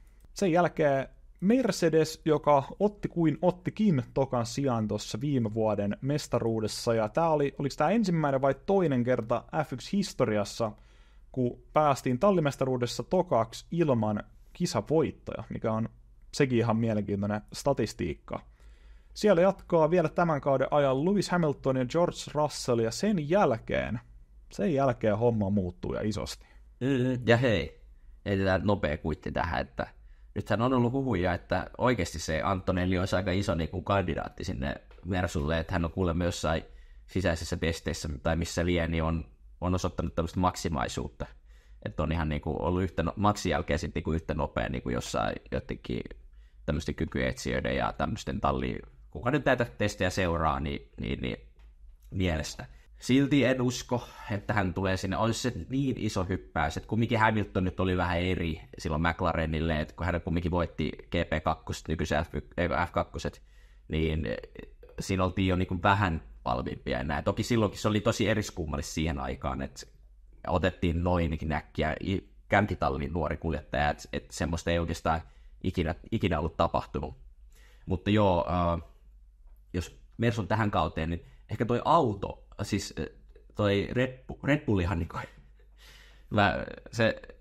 nyt kun just tämä tekninen puoli, että Mersu on luopunut just näistä siropodeista, niin nyt sitten Red Bull tuleekin niin kuin trollaa ihan niin sanotusti, että no hei, oli se siropods oikeastaan niin, kyllä se olikin ihan, te olitte ihan oikealla jäljellä, mutta te teitte sen väärin. Nyt me tehdään tämmöistä niin kuin samanlaista ajattelumallia, niin kyllä siellä Mersulla ollaan varmaan, että miten me keksitään tätä. Toki ei se näin yksinkertaista ole, että he varmasti tiesi, että nämä siropodit on se juttu, mutta he ei vaan saanut sitä käytännössä toimimaan millään, niin sitten ne oli niin pitkään sitä tehtailua, niin oli pakko mennä muuhun suuntaan, niin en mä siinä heitä syytä. He ei vaan löytänyt sitä, että miten ne saadaan toimimaan. Ja onhan tämä Red Bullin nykyinen konsepti, niin on erilainen, mikä se Mersun on, mutta heillä on ollut se siemen siinä, tai se haisu on ollut oikein, että nämä on se juttu, ja nyt ollaan vähän siihen malliin menossa ennen kuin nämä uudet säädöt tulee. Mutta joka tapauksessa Tallinna, just mielenkiintoinen, minkälainen tämä Hamiltonin farewell-kausi on, miten se oikeastaan tulee menemään. Hän ei pääse tähän tallin tekniseen, kun aletaan ottaa katseita ensi vuodeksi, niin ei pääse siihen mukaan. Jännä nähdä, miten se näkyy, että tuleeko Russell niskan päälle tosissaan. On ollut vähän puhetta meillä, sullekin tuossa lukee Kässenissä, että pystyykö Russell nostaa tallin johtajaksi. Mä ehdottomasti uskon, että pystyy, koska hän on osoittanut sitä jotain, mitä esimerkiksi muista Sainz ei ole ikinä osoittanut. Hän silloin, kun hän tuli ajamaan Hamiltonin tilalle silloin Bahrainiin yhden kisan, hän pesi Bottaksen 100-0, olisi voittanut kisan ilman jos Mersu ei olisi kussu tätä hommaa silloin varikolla. Hän voitti kisa Brasiliassa Villolia 2022. Kyllä mä uskon, että hänellä on sitä jotain, joka pystyy olla se tallin johtaja tulevaisuutta silmällä pitää, ja siihen Mersu on todella menossa, että hän on se uusi selvä ykköskuski siellä. Kuka tulee tilalle, en tiedä, mutta vähän just se, että missä talli on tänä vuonna, onko nämä tekniset murheet, niin onko tämä konsepti saatu nyt toimivaksi. Kehitystyössä he ovat varmasti tulee olemaan hyviä, mutta tosi vaikea kanssa sanoa, onko he nyt Red Bull ykkösasteen vai monesko he ovat, mutta en mä oikein osaa sanoa niin juuta eikä jaata. Tämä Ferrari-Mercedes-asetelma on tosi vaikea. Niin paljon on kiinni nyt tässä kaudessa käytännössä, mihin suuntaan ne sitten lähtee siitä eteenpäin. Ja kans just toi Russell-homma, kun vertaisit Sainziin, niin siis ehdottomasti. Ja mä sanoisin, että hän on niin kuin, mä sanoisin, että Russell ja Leclerc on noilta niin kuin ajotaidoiltaan yhtä hyviä, että ne on molemmat niin kuin Verstappenista seuraavia, että yhtä hyviä kuskeja keskenään, mutta Russellilla on se, että hän haastaa tallia, hän miettii kaikki mahdolliset taktiikat, ja esimerkiksi hän pääsi paalulle silloin siellä Brasiliassa sillä, että hän otti nopeasti kuivankelin renkaat, taisi olla ekoja kuskeja, kun muuta eli vielä märillä renkoilla, niin sen ansiosta tollaisilla pikkutaktiikoilla hän pystyi justiinsa viestä tallia ja hommaa eteenpäin, niin nyt on hieno nähdä sitten, nouseeko kusi hattuun vai pysyykö pää viileänä tänä vuonna, ja hän pystyy kunnialla viemään loppuun ton vikavuoden Hamiltonin kanssa. Mä toivon, että hän yrittää nyt ottaa aidosti kaiken irti siitä, mitä hän pystyy oppimaan Hamiltonin tasoiselta kuljettajalta, koska viime vuonna se meni osittain aika paljon siihen, että hän yritti niin kuin liikaa miettiä sitä, että mitä hän pystyy päihittämään Hamiltonin, eikä niinkään, että mitä hän pystyy oppia ja kehittää itteeni Hamiltonin avulla. Koska joo, halutaan päihittää se tallikaveri, mutta silloin kun ei taistella mestaruudesta, niin pitää välillä myös miettiä niin kuin itse tallia. Hamiltonilla kans niin kuin todella jännä asetelma nyt, kun tää on viimeinen kausi tohon noin, ja kuitenkin niin kuin Mercedeshän on ollut Team Hamilton tässä näin niin kuin pitkään, että siis se on Hamiltonin oma talli, hän on siellä ihan niin kuin Jumalasta seuraavassa asemassa, kaikki mitä hän sanoo ja tekee, niin toimitaan, paitsi nyt parina viimeinen vuonna, mitä ollaan kuullut noita huhuja sieltä tallin sisältä, niin hän on kehittänyt ratit sinne, hän on kehittänyt noita kenkiä sinne, millä ajetaan autoa, miten se auto muotoillaan ja muuta on päässyt siihen vaikuttaa isosti, niin nytten, kun kesken kautta, sanoisin, että siinä viimeistään niin kuin kesätauon jälkeen hänelle ei enää jaeta mitään dataa tuosta loppukauden niin kuin auton kehityksestä ja sitten tulevista autoista, niin tarkoittaako se sitä, että hänellä saman tien lerpahtaa se taso siellä, vai pystyykö hän omalla osaamisellaan pitää kuitenkin hyvän iskun kauden loppuun asti, ja se, mikä jännittää eniten, että miten se näkyy sitten just tallin taktiikoissa tai muissa, että ihan sama mitä siellä on sanottu, että ei tulla suosimaan Russellia vaikka taktiikoissa, mutta tullaanko sitten kuitenkin tekemään niin se voi mennä todella tiukaksi ja todella tuliseksi kilpailuksi kyllä tässä tallissa, mitä mä sanoisin verrattuna noihin muihin. Kyllä.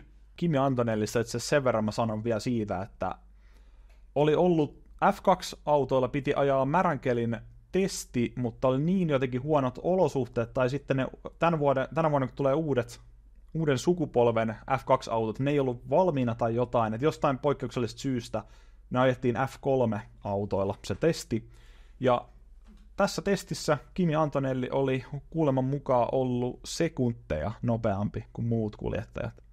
Eli sellaisesta kaverista kyse, ja tämän takia hän on mulla niin ykkösveikkaus tonne Mersulle Hamiltonin korvaajaksi, koska ei sinne mitään Oconia tai muuta tällaista olla ottamassa. Onko Antonelli sitten ihan oikeasti yhden F2-kauden jälkeen valmis hyppäämään mestaruustalliin, niin odotetaan innolla, mutta voin sanoa, että tämän vuoden F2-kausi niin kannattaa pitää silmällä. Katsotaan. Se on vain, kun tuolla on, pikkuformulat on vähän silleen, että sitten kun siellä on, jos sä et pääse paalupaikalle, siellä on 20 vai mitä niitä yli 20 niin nälkäistä kuljettajaa siellä, nuorta kuljettajaa, kun sä joudut sinne avopalloon keskelle, niin siinä aika monet muutkin asiat, kun se suoranainen vauhti tulee esiin, että sä voitat niitä kisoja, että sä ensinnäkin sä saat säästellä renkaita paljon, renkaiden niin managerointi on tuossa F2 ihan hemmetin isossa osassa, ja just se, että jos sä joudut sinne keskelle siihen taisteluun, että sä et törmäile ja sä pystyt päästä sieltä pois hyvin, F3 on vielä isommassa roolissa, kun siellä on niin paljon niitä autoja, mutta tosiaan F2 kanssa, ja sielläkin on kovia kuljettajia, tiedätkö, kun ne on ihan huippukuljettajia, ne muutkin siellä, että katsotaan, jos hän pystyy olemaan superhyvä siellä, niin ehdottomasti vaikka tulisi vaikka kakkoseksikin taistassa, mutta jos hän pystyy voittamaan, niin ehdottomasti F1-auto on vaan, se on ihan selvä juttu, mutta just, että jännä nähdä, että muuttuuko toi sitten kisatilanteeseen radalle vielä tämä niinku superhyvyys, että siellä on niin monta niitä faktoreita, mitä asioita mistä pitää päästä läpi tai suoriutua hyvin, että pystyy voittamaan sen sarjan, mutta ehdottomasti upea junnu tulossa sieltä ja vielä tämmöinen Suomi-viittauskin siihen, niin jos tämmöinen Kimi voisi olla meidän vara, tämmöinen suomalainen tässä sen aikaa, kun saadaan vaikka se Tuukka Taponen tuonne F1-autoon toivottavasti jonain vuonna, jos nyt Valtteri joutuu lähteä, mutta niin katsotaan. Kimelle kaksoiskansalaisuus puhtaasti Tokan nimensä takia. Red Bull, meidän vikatalli. Huhujen mukaan 50-sekunnin nopeampi kierroksella muita talleja talvitesteissä. Aika pysäyttävä lukema. Jep, ja se vielä niin kuvasti se, että mä en muista mikä testi se oli, ja näin, kuinka paljon nopeamman ajan Max ajoi siinä kärkeen. Jossain joku testi näissä nyt oli, ja niin siellä sitten just leikattiin sinne pilttuuseen, ja siellä niin jätkä hymyili ihan niin kuin, mä en tunnista, oliko se Lambiassa vai kuka siellä oli. Joo, GP hymyili, kun Hannu keksi siellä varikolla. Niin sitten se osoittaa tietysti siihen, että he vielä niin kuin, he sadbackää, niin piilottelee vauhtia varmasti, ja sitten se, että hän pystyy ajamaan niin hyviä pohjia, niin se kertoo enemmän kuin 1000 sanaa se ilme, että nyt he ovat tosi hyvässä asemassa, niin kuin viime vuonna, että tämä dominanssi voi tulla voi saada jatkoa. Mä en nyt tarkkaan muista, kuka heidän, oliko tämmöinen tekninen johtaja tai joku, joka sanoi tuolla viime kauden loputtua, että heidän ainut, tai mä en muista miten se meni, mutta sanoi jotenkin näin, että he eivät ole ihan varmoja, että ovatko he olleet vähän liian niin kuin varman päälle tehneet tämän niin kuin uuden auton, että onko kilpailijat löytänyt jotain, että he ovat nyt aika varman päälle jatkanut tätä samaa, että he ovat miettimään sitä, että riittääkö se nyt enää, mutta tämäkin on tämmöistä sanahelinää, että varmasti he tietävät, että riittää, mutta just se, että uskoisin, että voi olla jopa, että jossain tilanteessa ollaan tultu lähemmäs muiden tallin osalta Red Bullia, tai toivon niin, en uskalla ehkä sanoa, että muuten mä saan sitten kuulla koko kauden, mutta toivon, että on tultu lähemmäs. Mutta just tämä, mitä olet kirjoittanut tuonne, että uskitilanne on myös se, että Peresille taas jälleen kerran tämä Bottas-Peres-syndrooma, että on taas kausi uusi, voidaanko haastaa, mitä jos haast tulee, tai mitä jos Peres pystyy haastamaan Maxin, jota en usko, mutta nyt on taas kausi uusi. Jos Peres tuntee jo vähän naassa, lähtö on mahdollisesti tulossa, niin saisiko hänestä semmoisen irti, että nyt perkele mennään niin kuin vaikka harmaan kiven läpi, että haastetaan se Max, niin ehkä siinä voi olla jotain, mutta aika lailla odotan samanlaista, mitä viime kaudella. Max tulee menemään menojaan, toivottavasti muut pystyy haastamaan vähän enemmän, ettei tule mitään 20 voiton kautta, että on aika pitkä kausi muuten tulossa taas. Toi on itse asiassa hyvä just toi, että että ei ole enää pahineita, että jos mä kolaroin, niin mä en saa jatkosoppariin, koska en niin kuin näe, että ihan sama mitä Peres tekee tuolla, vaikka hän, nyt mennään ihan äärimäähän, mutta vaikka hän voittaisi mestaruuden, niin hän ei tuolla jatkaisi, kehtaisin näin väittää. Niin.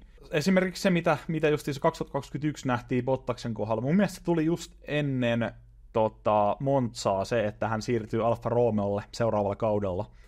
Ja Monzassa paras kuljettaja radalla, voitti sen sprintin, olisi voittanut kisan, mutta ajoi siinä kolmanneksi sen takia, että hän lähti vikasta ruudusta moottorirangaistuksen takia, ja sitten seuraavan kisan tuon Turkin voitti sadekelillä. Niin aivan niin kuin eri mies. Se Turkin kisa oli yksi hänen niin kuin uransa parhaimpia, aivan niin kuin dominoiva siinä radalla. Niin nähdäänkö me sellaista Peresiltä nyt sitten, mitä me vähän toivottiin tuosta niin kuin viime vuonna. Jos hän olisi päässyt, jos se olisi tullut se, oliko se nyt Miami oli se ratkaiseva, että siellä olisi tullut voitto tai joo, siellä olisi voitto tullut, oltaisiin saatu se ykkössija, niin sitten ei olisi enää jännittänyt niin paljon, mutta sitten tehtiin se, että Verstappenille parempi taktiikka ja suoraan ohi, ja siihen se sitten jäi se Peresi kausi siihen 4 kisaa oikeastaan. Sitten ei miestä nähty radalla enää, niin kuin, kunnes loppuvuodesta ajaako hän yhden podiumin vai mitä. Se on jännä nyt, mitä Peresille käy. Mä toivon, että oikeasti ajas vaikka sitten kolaroissa sitten Verstappenin kanssa useimmin tai jotain. Se oli Itävallassa se oli näin lähellä. Nyt sitten kolautat vaan kylkeen, ei ole mitään hävittävää enää. No sitä just mäkin sanoin, että miten helvetissä Verstappen viime vuonna, jos ylipäätään jo se, että se selvisi ilman, että kukaan ei mällännyt siihen, niin sekin on jo ihan hämmästyttävää. Aina jokaisella kaudella niin jokainen kuski joutuu siihen, että teilataan ulos tai moottori menee tai jotain, mutta ei viime kaudella, ei niinku, vitsi jos mä olisin ollut Ferrari, niin mä olisin pahaltanut pikku pusun siihen. No ei, taas läppä, mutta siis hämmästyttävää. Siis sitä just, mitä mä tekisin Peresinä nyt. Se on tietysti vaikea täältä huudella täältä niinku ulkopuolelta, mutta siis silleen, että hän asennoitui siihen silleen niin kuin Roosberg vaikka, niin kuin, että mä annan ihan saatana kaikkeni tällä kaudella, että mä lähden vaikka kesken kauden menee, tai viimeistä kauden jälkeen mä lähden kävelemään täältä, mutta nyt mä annan jumalauta kaikkeni ja menen vaikka just se kiven läpi, että jos ihan mitä tahansa, niin mä vaan vedän tämän, mä niin kuin annan ihan kaikkeni, niin ottaisi nyt tälle kaudelle semmoisen lähestymistavan, koska niin kuin sä sanoit, ne taidot on siellä. Hän pystyy olemaan maaginen tarvittaessa, mutta jotenkin just mä luulen, että siinä on se, että vaikka hän on ehkä joutunut siihen asemaan, että vaikka hän olisi miten hyvä, niin hänen niinku, se mylly pyörii häntä vastaan, että hän uisi niinku vastavirtaan. Että vaikka hän olisi niin hyvä, niin sitten sieltä tulee, että Maxilla on parempi taktiikka ja vaihdetaan sijoituksia ja joskus Max on niin maaginen, että siihen ei pysty vaan vastaamaan ja näin. Niin sitten siinä tulee se, että vaikka mä tekisin mitään, vaikka mä olisin supermies, niin en pysty voittamaan, niin mikä Valellekin tuli. Että sitten kauden niinku, hyväksyminen tulee siinä kauden niinku alkuvaiheessa jo, että vaikka mä tekisin mitään, niin en mä tule voittaa. Niin sitten se menee just tommoseksi, mitä se on loppukaudesta Peresillä nyt ollut, että antaisi nyt jumalauta kaikkeensa. Vaikka just ekas kisassa, niin vetää semmoisen muuvin, että jos osuu, niin sit osuu. Aivan sama. Niin toki en tiedä, onko hänellä jotain. Hänellä on varmasti jotain bonuksisopimukset, jos tulee valmistajien mestaruus ja näin, niin hän saa tietyt määrät rahaa, niin sitten tietysti, mä en tiedä, auttaako tämmöistä faktorit häntä sitten, no otetaan, että sen valmistajien mestaruus myös, tämä on ihan täyttä niin kuin, tietysti mutu-puhetta, mutta anna mennä Peres, nyt tämä kausi on se, että haastaa se vähän pidempään, mä annan sen silleen, että jos sä oot vaikka kisa 15 ja Max menee silloin menoja, niin sit okei, joo, mä annan sen sulle, mutta anna, että se jännitys pysyisi johonkin asti kautta. Ja sitten jännä nähdä Maxille vielä se, että jos tulisi keskeytyksiä, jos tulisi jotain, että hän jäisi vaikka joku 100 pistettä mestaruustaistelussa, miten alkaisiko hän niin kuin ärjyilemään, alkaisiko hän kolaroimaan, tulisiko se vanha Max taas esille, koska mua ärsyttää yhden kaiken sen Max, joka on tämmöinen, kaikki on niin jees, totta kai on jees, kun sä voitat jokaisen kisan saada, sulle perataan se 40 sekunnin voitto, niin kyllä se voittaa, että kaikki on ihanaa. Mutta se Max, tämä ei ole oikea Max, mikä nyt on esillä, vaan se on oikea Max, joka oli silloin Hamiltonin kanssa taisteli. Semmoinen arrogantti ja tosi vihainen ja muita kunnioittamaton ihminen on Max Verstappen. Työnnetään Hamilton 5. kisassa radalta ulos. Niin. Sitten yllätytään, kun 6. Hamilton ajaa hänet seinään. No, miten se nyt näin? Just se, että ja sitten Ocon niin vedetään vetää turpaa ja näin silloin. Mä haluaisin nähdä, että Max joutuisi taas sille alueelle, mikä hän on, että se ei ole se, että kaikki on upeaa. Että se fairy tale, se olisi ohi. Toivottavasti joku pystyisi tällä kaudella sen lopettamaan. Ja tossa itse asiassa tuli aika pitkä puhelu sulta, mutta sä sanoit tuossa alussa, että Verstappen ei teilattu viime vuonna. Niin siis just, että 3 tilannetta oli, mistä mä en ymmärrä, että mitä hän ajoi silti maaliin autolla. Oliko mukaan? En mä muista ainakaan mitään. Kyllä. 2 oli Bakun sprintissä törmäs ton Russellin kanssa. Sitten niin myöskin oli. Las Vegasin kisassa Russell kääntyi suoraan Maxi eteen ja kolautti siinä kylkeen. Ja sitten justiinsa oli Peresin kanssa, sekin taisi olla Itävallan sprintissä. Sprintissä kolissoi aika hyvin. Sprinttejä ei laske. Siinä Peres meinasi ajaa Verstappenin seinään ja sinne nurtsille niin, että Verstappenin kisa olisi mennyt kokonaan siinä. Mutta ei, kun sieltä se taas nousi takaisin radalle. Ui. Sitä mä toivoin oikeasti. Siinä oli mahdollisuudet. Ne oli niin lähellä, että ne olisi teilannut toisensa pihalle, tai että Peres olisi jatkanut ja Verstappen olisi jäänyt sinne hiekalle, niin ei. Niin tommosista kaveri selvisi siinä, varsinkin se Bakussa, että oli ihan jäätävä reikä siinä autoa sivuponttoon, niin se silti maali ajetaan. Sitten siinä maalissa niin kuin auotaan päätä tolle Russellille, että näet sä mun autoa, että katot sä mitä sä teit, että jos sä ajat tolleen, niin mä ajan ensi kerralla samalla lailla. Sitten sitä ensi kertaa ei ikin nähty. Mä en ymmärrä, miksi kukaan niistä kuskeista ei lähde tuohon Maxille, että sit kun se on, siis jos mä olisin tuolla, niin jos Maxi lähtee tuommoiseen leikkiin, mä sanoisin, että ihan vittu varmasti jää seuraavallakin kerran sun kylkeen, että pidä turpas kiinni. Mä niin ärsytän, että miksi ne muut yrittää, muut on niin niin kuin Ocon oli jo vähän semmoinen, että mä nyt törmäsin sua ihan sama, että mitä siinä valita, mutta silleen, että miksi ne muut on niin ystävällisiä sille, kun se itse on ihan mulkku muille. Että sitä mä en niinku ymmärrä. Mutta kai ne siellä halutaan olla kaikkia kavereita. Kyllähän niinku Maxissa on varmasti niin kuin ollaan nähty näitä dokumentteja, että hänessä on varmasti todella hyvä puoli. Ei hän huono ihminen ole tai mikään, mutta sitten kun ollaan siinä kisamoodissa ja näin, niin hän on, en pidä hänestä, mutta siis varmasti on sitten kisa ulkopuolella. Niin kuin sanoin, on varmasti hyvä tyyppi ja näin, mutta joku pitäisi laittaa se vähän kovaa vasten sen niin Verstappen. Niin silloin hänestä saa myös sen niin kuin epäröivänkin, vähän siihen superajoa, vähän semmoista epäröintiä ja huonoa puolta. 2021 nähtiin koko kaus oikeita maksuja, ja just se loppukauden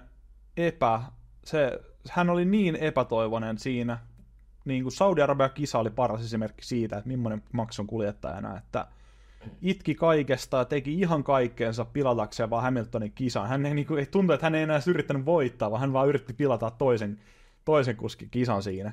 Niin, mä toivon lisää. Mä haluan lisää tollasta, että ihan epätoivoisesti ajatetaan vaikka Peres seinää ja sitten sillä yritetään päästä vaikka joku Leclercin ohi, että jos Leclerc jää siihen kolariin ja näin. Ja tää puuttu kokonaan melkeinpä viime vuonna. Et mä sanoisin, että lähimpänä oli just se Itävallan Peresin ja Verstappenin niin parin mutka lähellä oleva kontakti, ja sekin saatiin puitua läpi ennen kuin ne meni sinne mediaan sen jälkeen lehdistötilaisuuteen, ja sitten lehdistötilaisuudessa molemmat oli silleen, joo, no vähän siinä ajettiin keskenään, mutta ei mitään, kaikki on sovittu jo. Ei, taistelkaa nyt keskenään. Tätä draamaa me halutaan. Ei mua kiinnosta niin ne Drive to Survive-draamat, mä haluan tollasta draamaa lisää. Tallista itsestään, niin auto ihan uskomaton, miten näyttää ihan täsmälleen viime vuoden Mersulta, mutta parempana. Ja en mä tiedä, siis auto tulee olemaan parempi kuin viime vuonna, jos se on enää mahdollista. Auto tulee olemaan parempi. Ainoa, mikä voi sen tuhota, on kuskien ja sitten tuo Hornerin tilanne. Sitä me nyt niin viihteen puolesta toivotaan, että jotain käy. Ja mitä sanoin aikaisemminkin, että Red Bull saa voittaa mestaruuden, kunhan joku muu voittaa myös kisoja kuin yksi mies. Ja esimerkiksi vaikka Norris taistelisi kesäkauteen asti vaikka kuskimestaruudesta, sen jälkeen Max voittaisi kaiken, niin ihan sama, meillä on silti vähän oli jännitystä.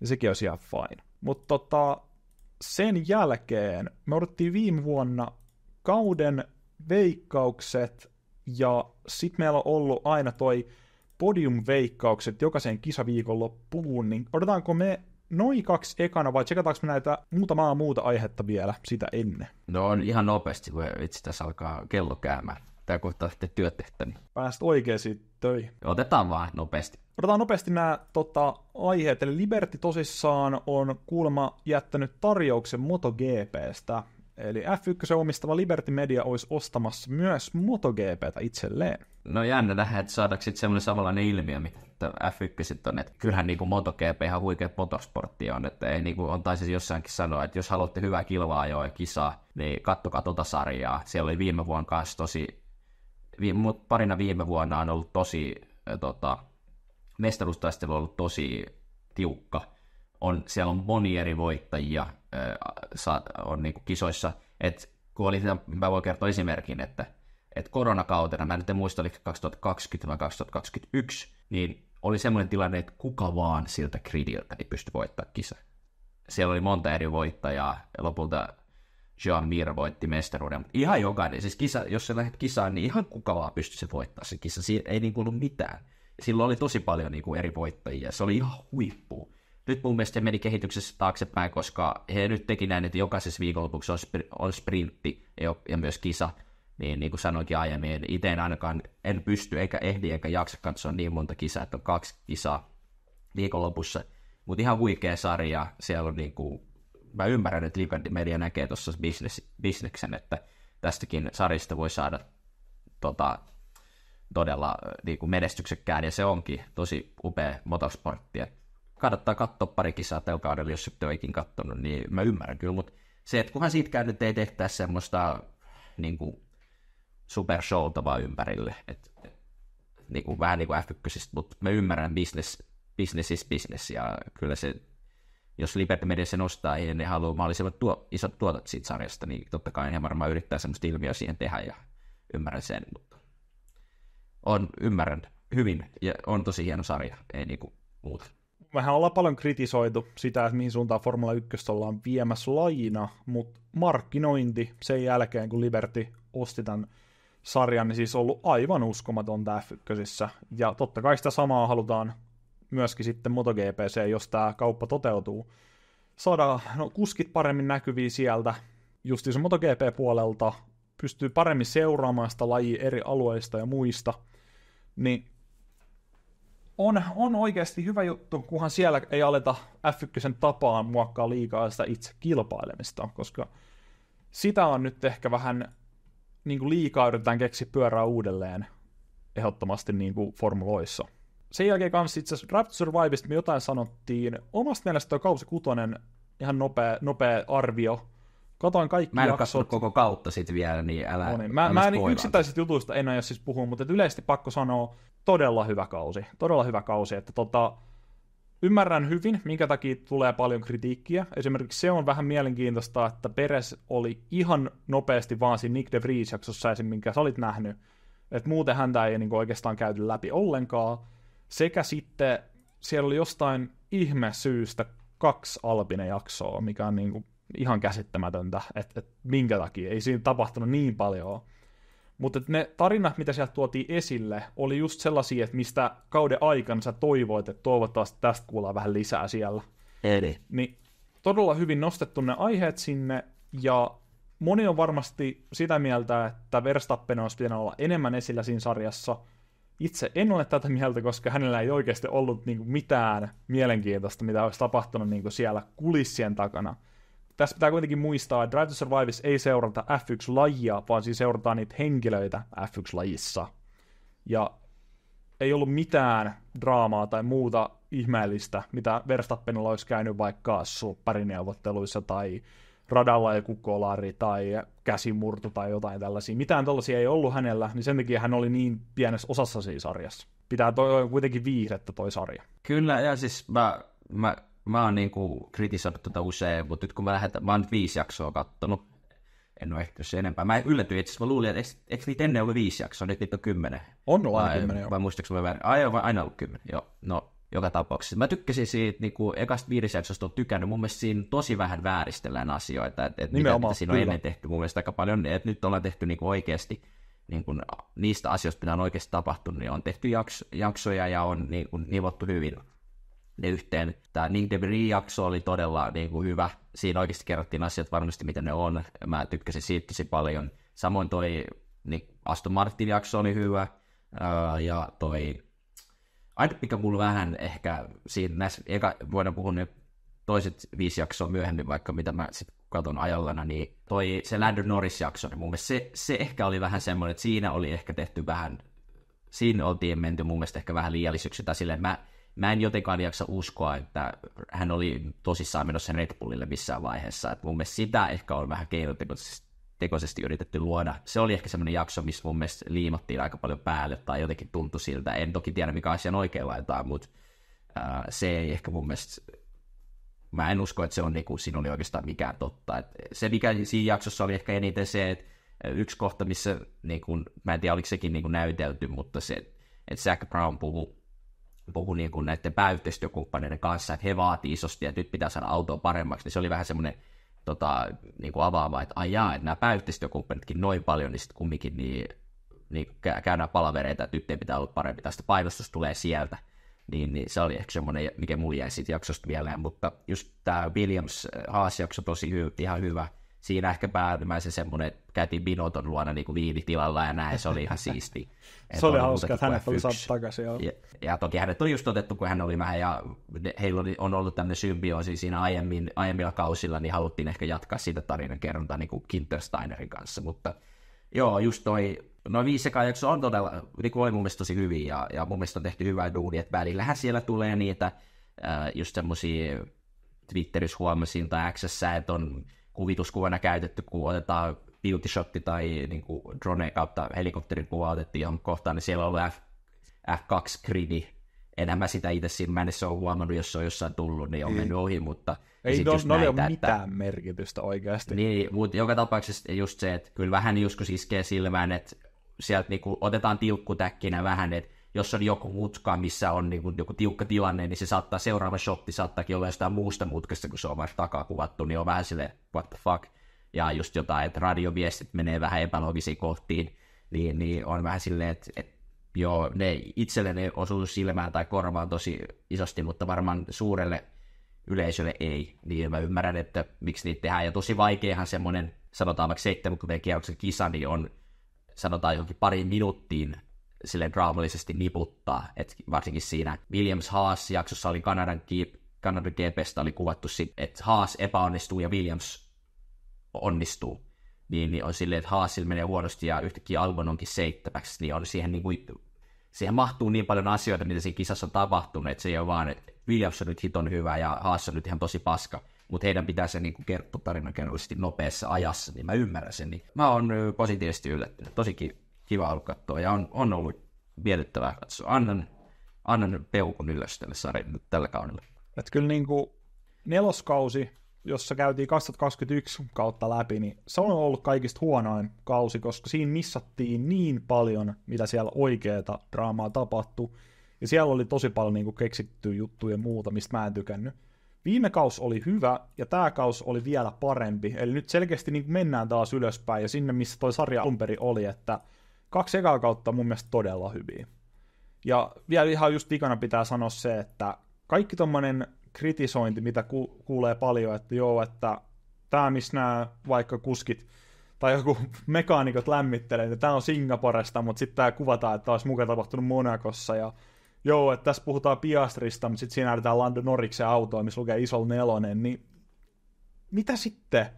Jos te olettekin katsonut jotain eläindokkaria, niin ei se ole se sama kenguru siinä joka klipissä, vaan siinä on 3 eri kengurua, mitkä on leikattu näyttää, että siinä on yksi ihminen.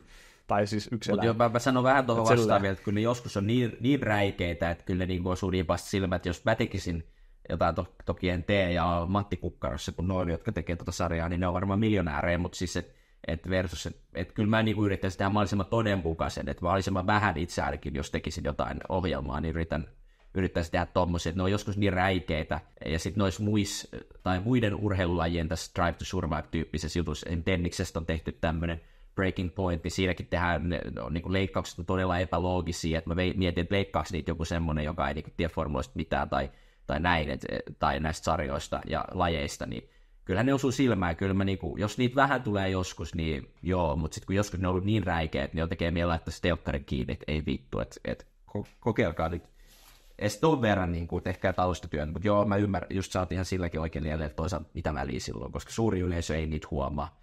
Ja tuohon Maxiin mä heitän nopeasti, että ei varmasti jos sen takia, koska hänellä on Viaplayn kanssa se diili, niin mä veikkaan, että sekin jo raja pois, että hän ei saa esiintyä niin kuin mitään päätähtenä tuossa sarjassa, että Viaplay tekee sitten Maxi-dokkarit jo, jos tekee. Ja nyt joka vuosi niitä on tullut tämä Lion Unleashed, vai mikä vittu on, anteeksi, mikä onkaan ikinä, niin varmaan tämä myös on selitys siihen, miksi Maxi ei ole tuossa ollut.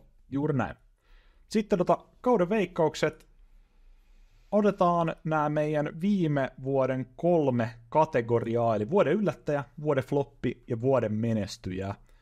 Ja vuoden menestyjään ei saa valita Max Verstappenia. Vuoden yllättäjä, ootko ehtinyt päättää jo, kuka se on? Tietyllä tapaa joo, mutta sitten mä vähän mä ollaan vähän miettiä, mutta kyllä mä heitän noiden puheiden perusteella, mitä mä äsken tuossa heitin, niin kyllä se on Alexander Albon. Albon on sun vuoden yllättäjä. Ai että, tää voi kyllä olla todella, todella kova vuosi sieltä. Nyt mun mielestä mulla oli viime vuonna tosi tylsä, ja kun tuli Alonso vastauksena, niin tänä vuonna mä heitän, että että Sargent on yllättäjä. Mä uskon, että hän tulee suoriutumaan paremmin kuin mitä viime vuonna olisi voinut uskoa. Aika kova tohon. Tää on nyt mennään riskillä. Mennään itse asiassa mun kuskivalintoja vastaan myöskin. Joo, ainakin jompikumpi osuu sitten. Mietinkin, että mä aika kovilla nyt pelataan. Mutta tykkään, jos toi osuu, niin olet visionääri. Näytän tosi fiksulta jommaskummas mun veikkauksesta. Vuoden floppi. Kuka on huonoin niin kuin potentiaalinsa nähden tällä kaudella? Sano se ensin vaan vähän vielä pallotteli, jos sulla on valmiina siinä. Mä voin sanoa ensin, ja mähän halusin tähän alun perin heittää jommankumman noista Haasin Haasin kuskeista, mutta kun Haassi tulee mitä varmemmin olemaan huonoin talli, niin en usko, että siellä on mahdollisuutta suorittaa hyvin, joka sitten mokattaisi se potentiaali. Et kun potentiaali ei ole, niin se olisi mun mielestä vähän huono vaihtoehto. Niin mun mielestä Ocon tulee olemaan tämän kauden huonoin. Isoin floppi. Hän tulee vetää aivan järkyttävän huonosti tänä vuonna. No mä just mietin kanssa Alppineen, että se olisi nyt aika helppo valinta. Hitsi vie. Se on totta kai joo. Nyt siis ehdottomasti saat ottaa se, niin mä just mietin, että meinasin just itsekin sanoa Oconin, mutta mä en viittikö ottaa saman nyt. Kyllä mun on pakko, kyllä munkin on pakko, saanko mä sanoa sama? Joo, koska mä luotan sen verran Gaslyne. Mä luotan Gaslyin kyllä sen verran, että siellä on sitä jotain. Ocon. Sitten on tuo kärkitallien on vaikea kyllä sieltä mitenkään. Kyllä niinku Sainzin mua ehkä tekisi mieli sanoa, mutta mä en ehkä uskalla sitä laittaa. Laitetaan se Ocon sinne munkin puolesta. Mäkin mietin kyllä Sainzia, mutta sitten taas mä en jotenkin näe, että hän varsinkaan vikana vuonna alkaisi sooloille ja sekoilee siellä. Sen takia Peresi en uskalla heittää, koska sitten kun mä sen tänne laitan, niin hän ajaa pelkästään podiumeja koko vuoden ja on jatkuvasti joka kisassa tokamaksin takana. Niin siinä on liian se riski mennä mokaan, vaikka Peres oli isoiten flopannut kuski viime vuonna. Siitä ei ole mitään epäselvyyttä. Viimeinen sitten kategoria näistä, niin vuoden menestyjä. Kuka on vuoden menestyjä? Ei vitsi. Viime vuonna mä sanoin Norris on vuoden floppi, ja pitäisikö mut antaa sille vähän takaisin, että mä sanoisin, että Norris on vuoden menestyjä, mutta mä haluaisin kyllä sanoa tuo Alonso. Alonso mä sanon uudestaan Alonso. Onko meillä jotkut villit veikkaukset tässä vielä tulossa, vai otetaanko me ne joskus myöhemmin? Odotetaan villit veikkaukset. Meillä ei aika ylhäällä mitään. Katsotaan, jos me keksitään tuossa jotkut nopeat pari. Joo, ei se mitään. Me voidaan sanoa myöhemmin. Mä sanoin, että Alonso, tulisiko se voitto tänä vuonna? Itse. Mä en ole ihan varma. Odotetaan se kohta se vielä.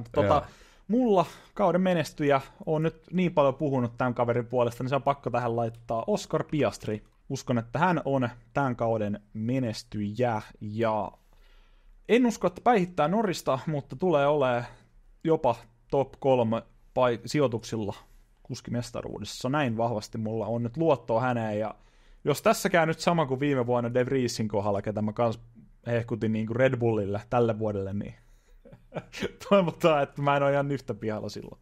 Odotetaan tässä välissä vielä noin meidän podium-veikkaukset, ja katsotaan sitten, keksitäänkö me vielä samalla tällä nauhoituskerralla noin villit veikkaukset, niin Bahrainilla podium 1 piste per oikea järjestys ja oikea veikkaus. Molemmat veikkaa top 3, aloitetaan sijasta 3.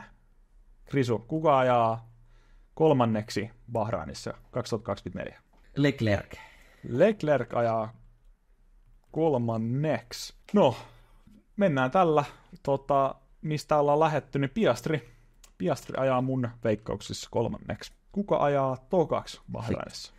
Tekisi mieli heittää joku, että Max, vitsi, sillä tapahtuu jotain. Max tokaksi ja Perez ykköseksi. No mä miettin sitä, mutta kyllä mä heitäisin Perezin kakkoseksi. Perez tokaksi kuitenkin. Noniin, joo. Mä joudun kyllä sanoa, että Perez ajaa neljänneksi. Ajaa tosi vahvan kisan, mutta hänelle käy samat, mitkä tuolla Vegasissa ja Brasiliassa, niin Piastri painaa vikassa kierroksessa ohi, niin Norris ajaa tokaksi omassa veikkauksessa. Ja. Oli Norris mullekin. Mulla oli Norris just mielessä tuossa. Sulla on yksi paikka vapaana, voittaako se? Ekan kisan mieti. Kyllä mä laitan, olisi tyhmä, jos ei laittaisi muuta kuin Maxin siihen. Nimenomaan. Tästä saadaan niin helppo 1 piste. Mä kattelin näitä meidän pisteitä. Me ei totta kai ehditty veikkaa joka kisaviikon loppuun, mutta meillä oli yhteensä... Meillä oli vähän pidempi kesätauko. Joo. 4 kuukautta jotain. 19 pistettä me kerättiin yhteensä, ja me oltaisiin saatu 19 pistettä per mies, jos me oltaisiin veikattu, että Verstappen voittaa joka kisa. Niin, se on pakko laittaa voittajaksi aina. Pakko. Odotetaanko me nyt vuoden villiveikkaus. Otetaanko vaikka 2? Otetaan nopea. Miten sitä menikään? Voit sä vielä kerran sanoa ne, miten mulla meni viime syksynä? Haluaisin kuulla ne sun hienot veikkaukset. Otetaan nämä loppukauden villit veikkaukset. Eli mä veikkasin Aston Martin 0 podiumia loppukaudesta. Ne otti 1. Sä veikkasit Red Bullin voittoputki katkeaa kauden aikana Singaporessa. Se meni oikein. Mä veikkasin, että Oscar Piastri Red Bullille ei toteutunut. Ainakaan vielä. Sä veikkasit Alonso ajaa podiumille ja se ajo. Ja sä veikkasit vielä kisa oikein, että Brasiliassa. Sitten mä veikkasin, että Nico Hülkenberg ajaa podiumille, ei tapahtunut. Ja sä veikkasit, että Sargent ottaa pisteen, ja se otti pisteen, mutta kisa meni väärin. Sä veikkasit Japanissa, hän otti sen USAssa 2 diskauksen takia. Ja tähän voi heittää siis mitä tahansa, mikä liittyy F1, vaikka että Formula 1 myydään tai... Mä heitän sen, että... Heitäks mä se? Kyllä mä heitän, että Alonso ottaa voiton. Kyllä mä sen nyt heitän tällä kaudella. Alonso ottaa voiton. Uskallatko mä heittää vielä kisan? Sano se väliin, niin mä mietin, mikä kisa. Joo, heität kisan vielä. No, mä heitän sitten, että Norris voittaa kisan. Norris voittaa hyvä. kisan ja se voittaa Spaan. Spaan kisan, eli käytännössä kotikisan, kun hänellä on myös Belgian kansalaisuus. Pitäisikö mun heittää toi Kiina tohon, kun Alonso otti silloin 2012 satumaisen Kiinan voiton sekakelillä, niin Totta muuten. Laita Kiina. Kiina voittaa. Tää kuulostaa kyllä niin hyvältä, että vitsi, mä toivon, että toi osuu. Ja tää on myös se sekakelin kisa sitten, mikä tapahtuu Kiinassa. Joo. Mä kirjoitan sen vielä, niin jos nämä osuu kaikki, niin tulee kallis kerta, jos mä ostan sulle joku bissen jokaisesta osumasta. Kakkosveikkaus, otetaan näitäkin nyt 3 sitten. Mikä on? En mä sano se nyt. Mä en ollut valmistautunut vielä. Mä mietin liian pitkään tota. Norris voittaa kisan, ja no mun on pakko heittää se, kun mä sitä pohjusin noissa mun kuskiveikkauksissa, niin Ricardo siirtyy Red Bullille kesken kautta. Ja mä en nyt tarkkaan muista, että milloin se kesätauko on, niin mä lunttaan. Onko se silloin samassa aika? Joo, eli siirtyy, no laitetaan vaikka kesätauon. Kesätau on aikana, en laita mennessä vaan aikana. Ricardo siirtyy Red Bullille ja Perez lentää loppukaudessa pihalle. Tässä on nyt just se, mitä me tänään puhuttiin, mitä ei silloin ollut vielä tiedossa, kun mä noin kuskiveikkaukset tein, että saako Horner jatkaa vai ei. Ja jos ei saa jatkaa, niin tää tuskin tapahtuu silloin. Mutta joo, anna mennä. Mulla tuli jopa mieleen tommonen, että Albon ottaa podiumin tällä kaudella, mutta pitäisikö se heittää nyt siihen? Laitetaan se. Se on niin maukas. Albon ottaa podiumin. Albon ottaa podiumin. Ai.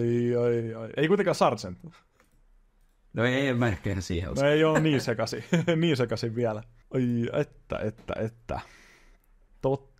Mikäköhän mä nyt sitten heittäisin villiksi veikkauksi. Mun tekisi mieli sanoa, koska se nyt on käynyt niin usein tässä, että 1 kisa perutaan, mutta en mä nyt halua sellaista heittää, koska siitä tulee vaan paha mieli kaikille. No heitetään nyt se sama, mikä mulla oli viime vuonna, koska se on mun mielestä... Nyt mä uskon, nyt se on pakko tapahtua, että... Itse asiassa viime vuonna mä heitin sen näin, että Ocon tai Gasly lentää pihalle Alpinelta, koska he riitelee niin paljon. Ei lähetä siihen, mutta mä sanon, että he tulee kolaroimaan, itse aiheutettu kolari. Eli Ocon ja Gasly kolaroivat keskenään, ja siitä tulee iso riita. Ja kilpailu, missä tämä tapahtuu, niin on... Se tapahtuu, heitetään Australiassa, niin kuin viimeksi. Australiassa me tullaan näkemään ihan jäätävä jysäys näiltä 2. Siinä mun villit veikkaukset. Mikä on sun vika?